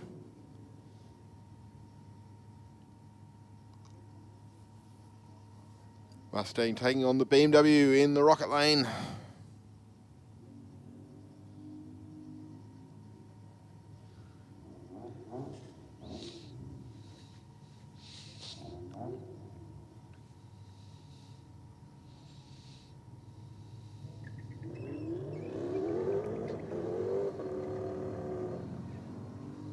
Oh, jeez. Big snap to the left there for the BMW in the rocket lane. Could hear the tyres probably just squealing away on the track marks, and all of a sudden the taillights with a big step to the left. It's actually, you can see the little chatter marks off the line, and then from there it's just turning tyres, and then it was just redirection. That's right. We're going this way now. Great sounding Lexus V8 down here in the Aeroflow lane, taking on the Audi. And then just behind it, we've got a Viz rotary assisted Mazda RX-8, first timer.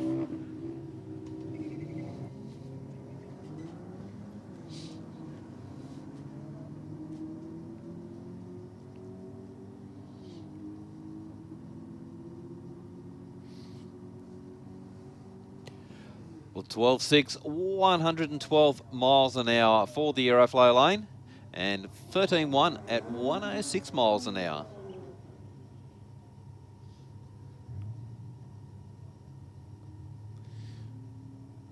BMW in the Aeroflow lane, taking on a little RX-8 in the rocket lane.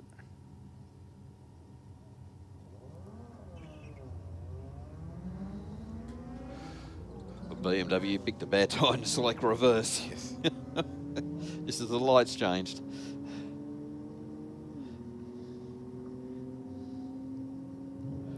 Still going to get around the Mazda at the top end.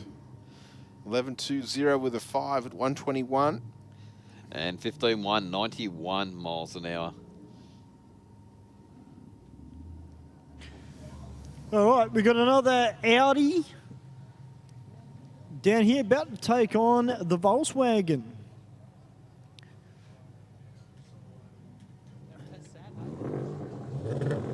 Yes, the Passat.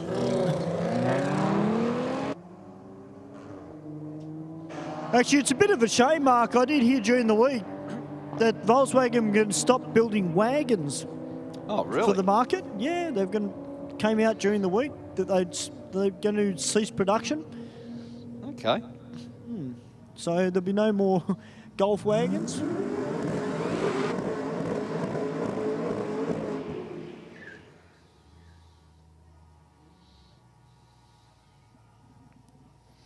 Was it just the Golf variant or all wagons? From the articles I've been reading, it sounds like it's just Volkswagen. So it doesn't sound like Skoda are going to stop building. Well, the Skoda side of it anyway. I doubt that they'll stop the Audi wagon because the Audi wagons are quite popular. 12.86 with a 5 there for the VF. Sounding strong. Well, guys, that concludes our drag racing part of the night. Big thank you to all our drag racing competitors. But to everybody watching on YouTube, particularly if you're overseas, this is how we do burnouts at the grassroots level. And we've got a few people up in the crowd tonight And Benji, our man with the cameras, will be live streaming the burnouts as well this evening.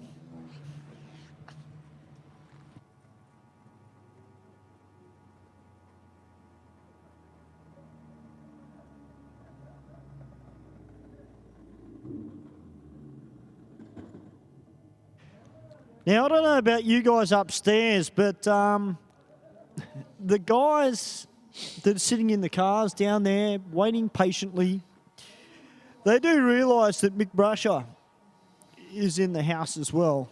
And Mick, of course, well known around Australia and probably around the world when it comes to burnouts. So I wonder if there's that little bit of added pressure for them, you know, to put on a good show. If I was a burnout driver, particularly, I think I'd be feeling a little bit of pressure right now.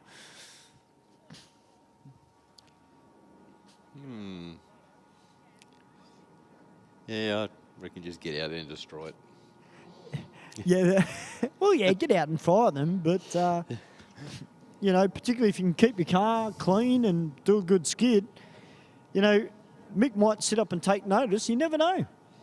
You might be competing at Brashenats. Indeed. In 2024 or even later on this year. Of course, we've got a Summer Nats event coming up in November and Tyre Thrashing Thursday coming up as well.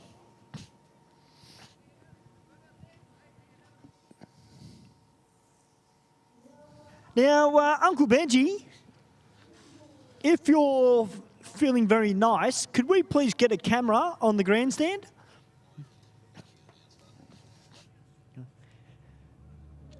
Are we able to get a camera on the grandstand at all, Mark? By any chance?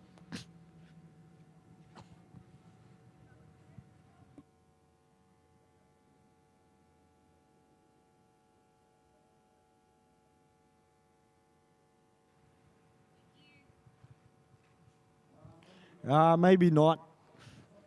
Doesn't matter. How are you tonight, guys? You good? You guys ready for some skids? There you go, Stu. All right, guys, you are now on live stream all around the world. Are there any burnout family up there? Stand up, guys. If you're part of the burnout family. Oh, look, the kids are standing up. All right, kids, what I want you to do is look at the big screen. I want you to get those limited fingers up and we'll show people all around the world how we do it here in Sydney.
Ladies and gentlemen, put your hands together for Funded.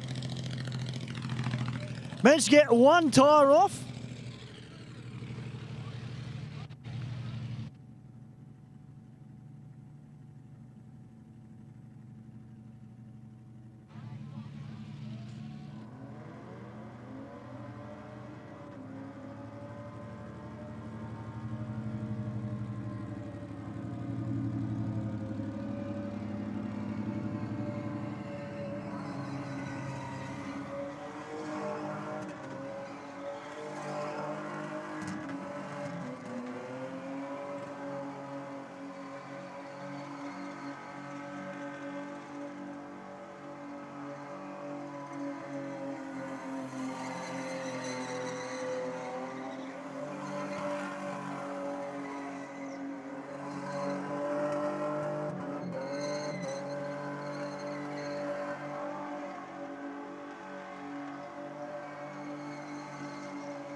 Oh, Sydney Dragway, put your hands together for Amigo.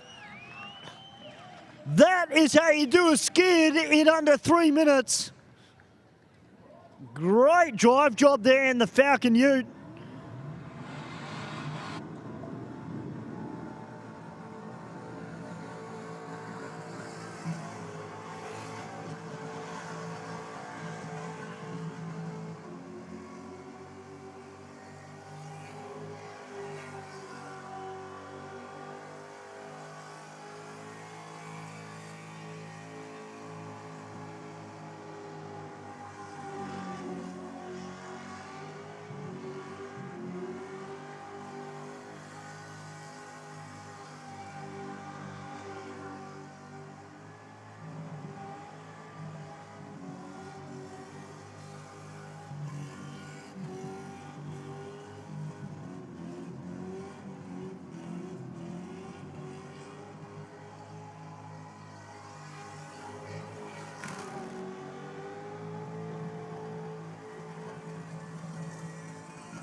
Good strong burnout there from Mr. Grumpy.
Sydney Dragway, put your hands together for VX Frying.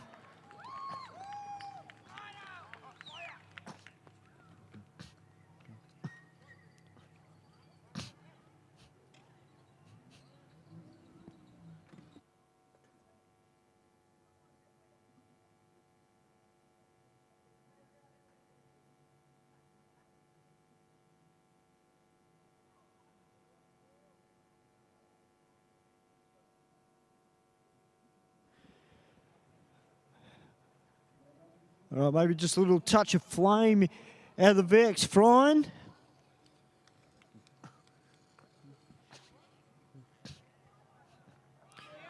All right, that's a good sign. Straight back into it.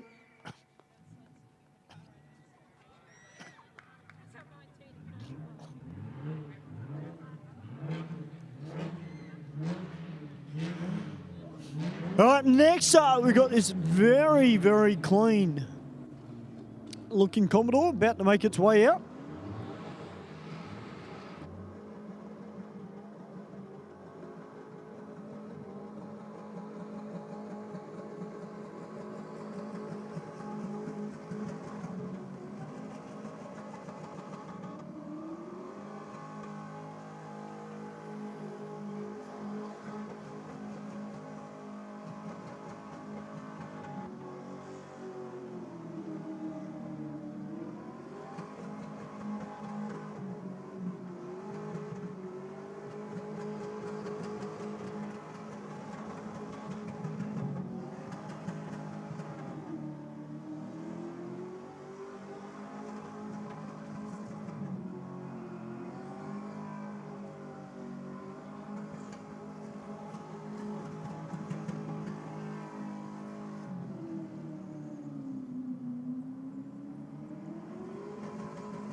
Sydney Dragway, put your hands together for I Reckon.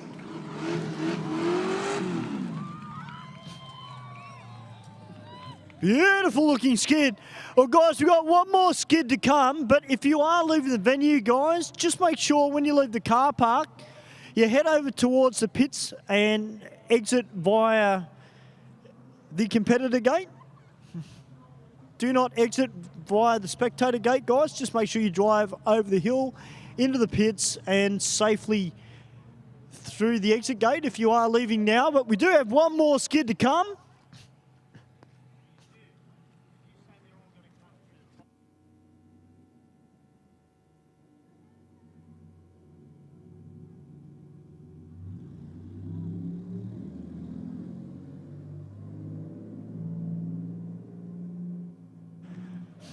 Alrighty, the Mighty Dragon is about to hit the pad.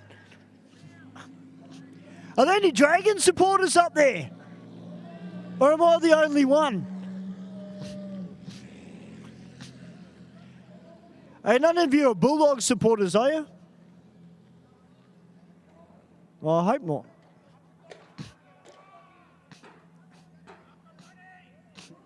Did I hear somebody say up the bunnies?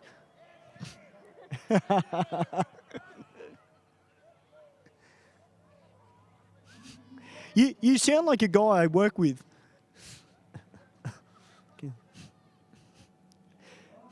All right, guys, our last skid for the night.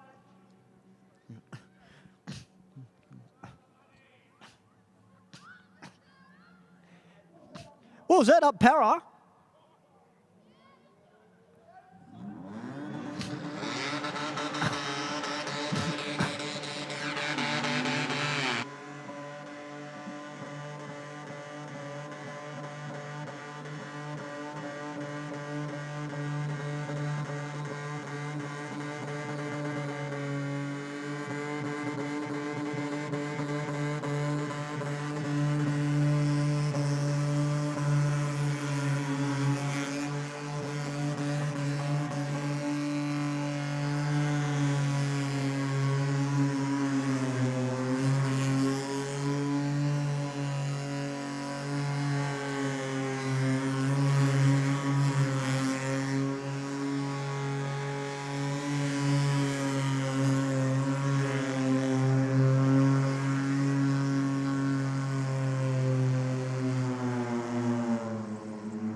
Well, ladies and gentlemen, put your hands together for Funded.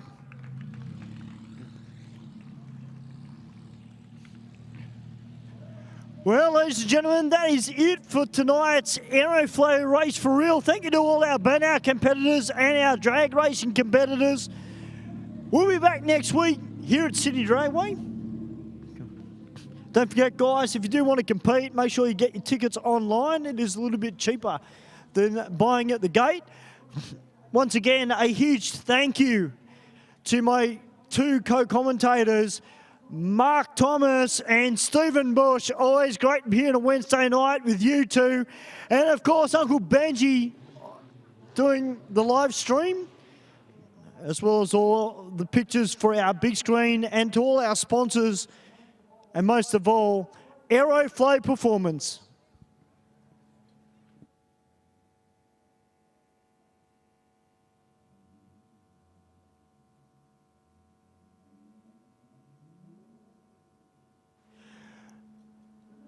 So just remember, guys, if you are leaving the venue, please head towards the competitor entry. Don't try and go out via this spectator entry, please, guys. Make sure you do drive safe.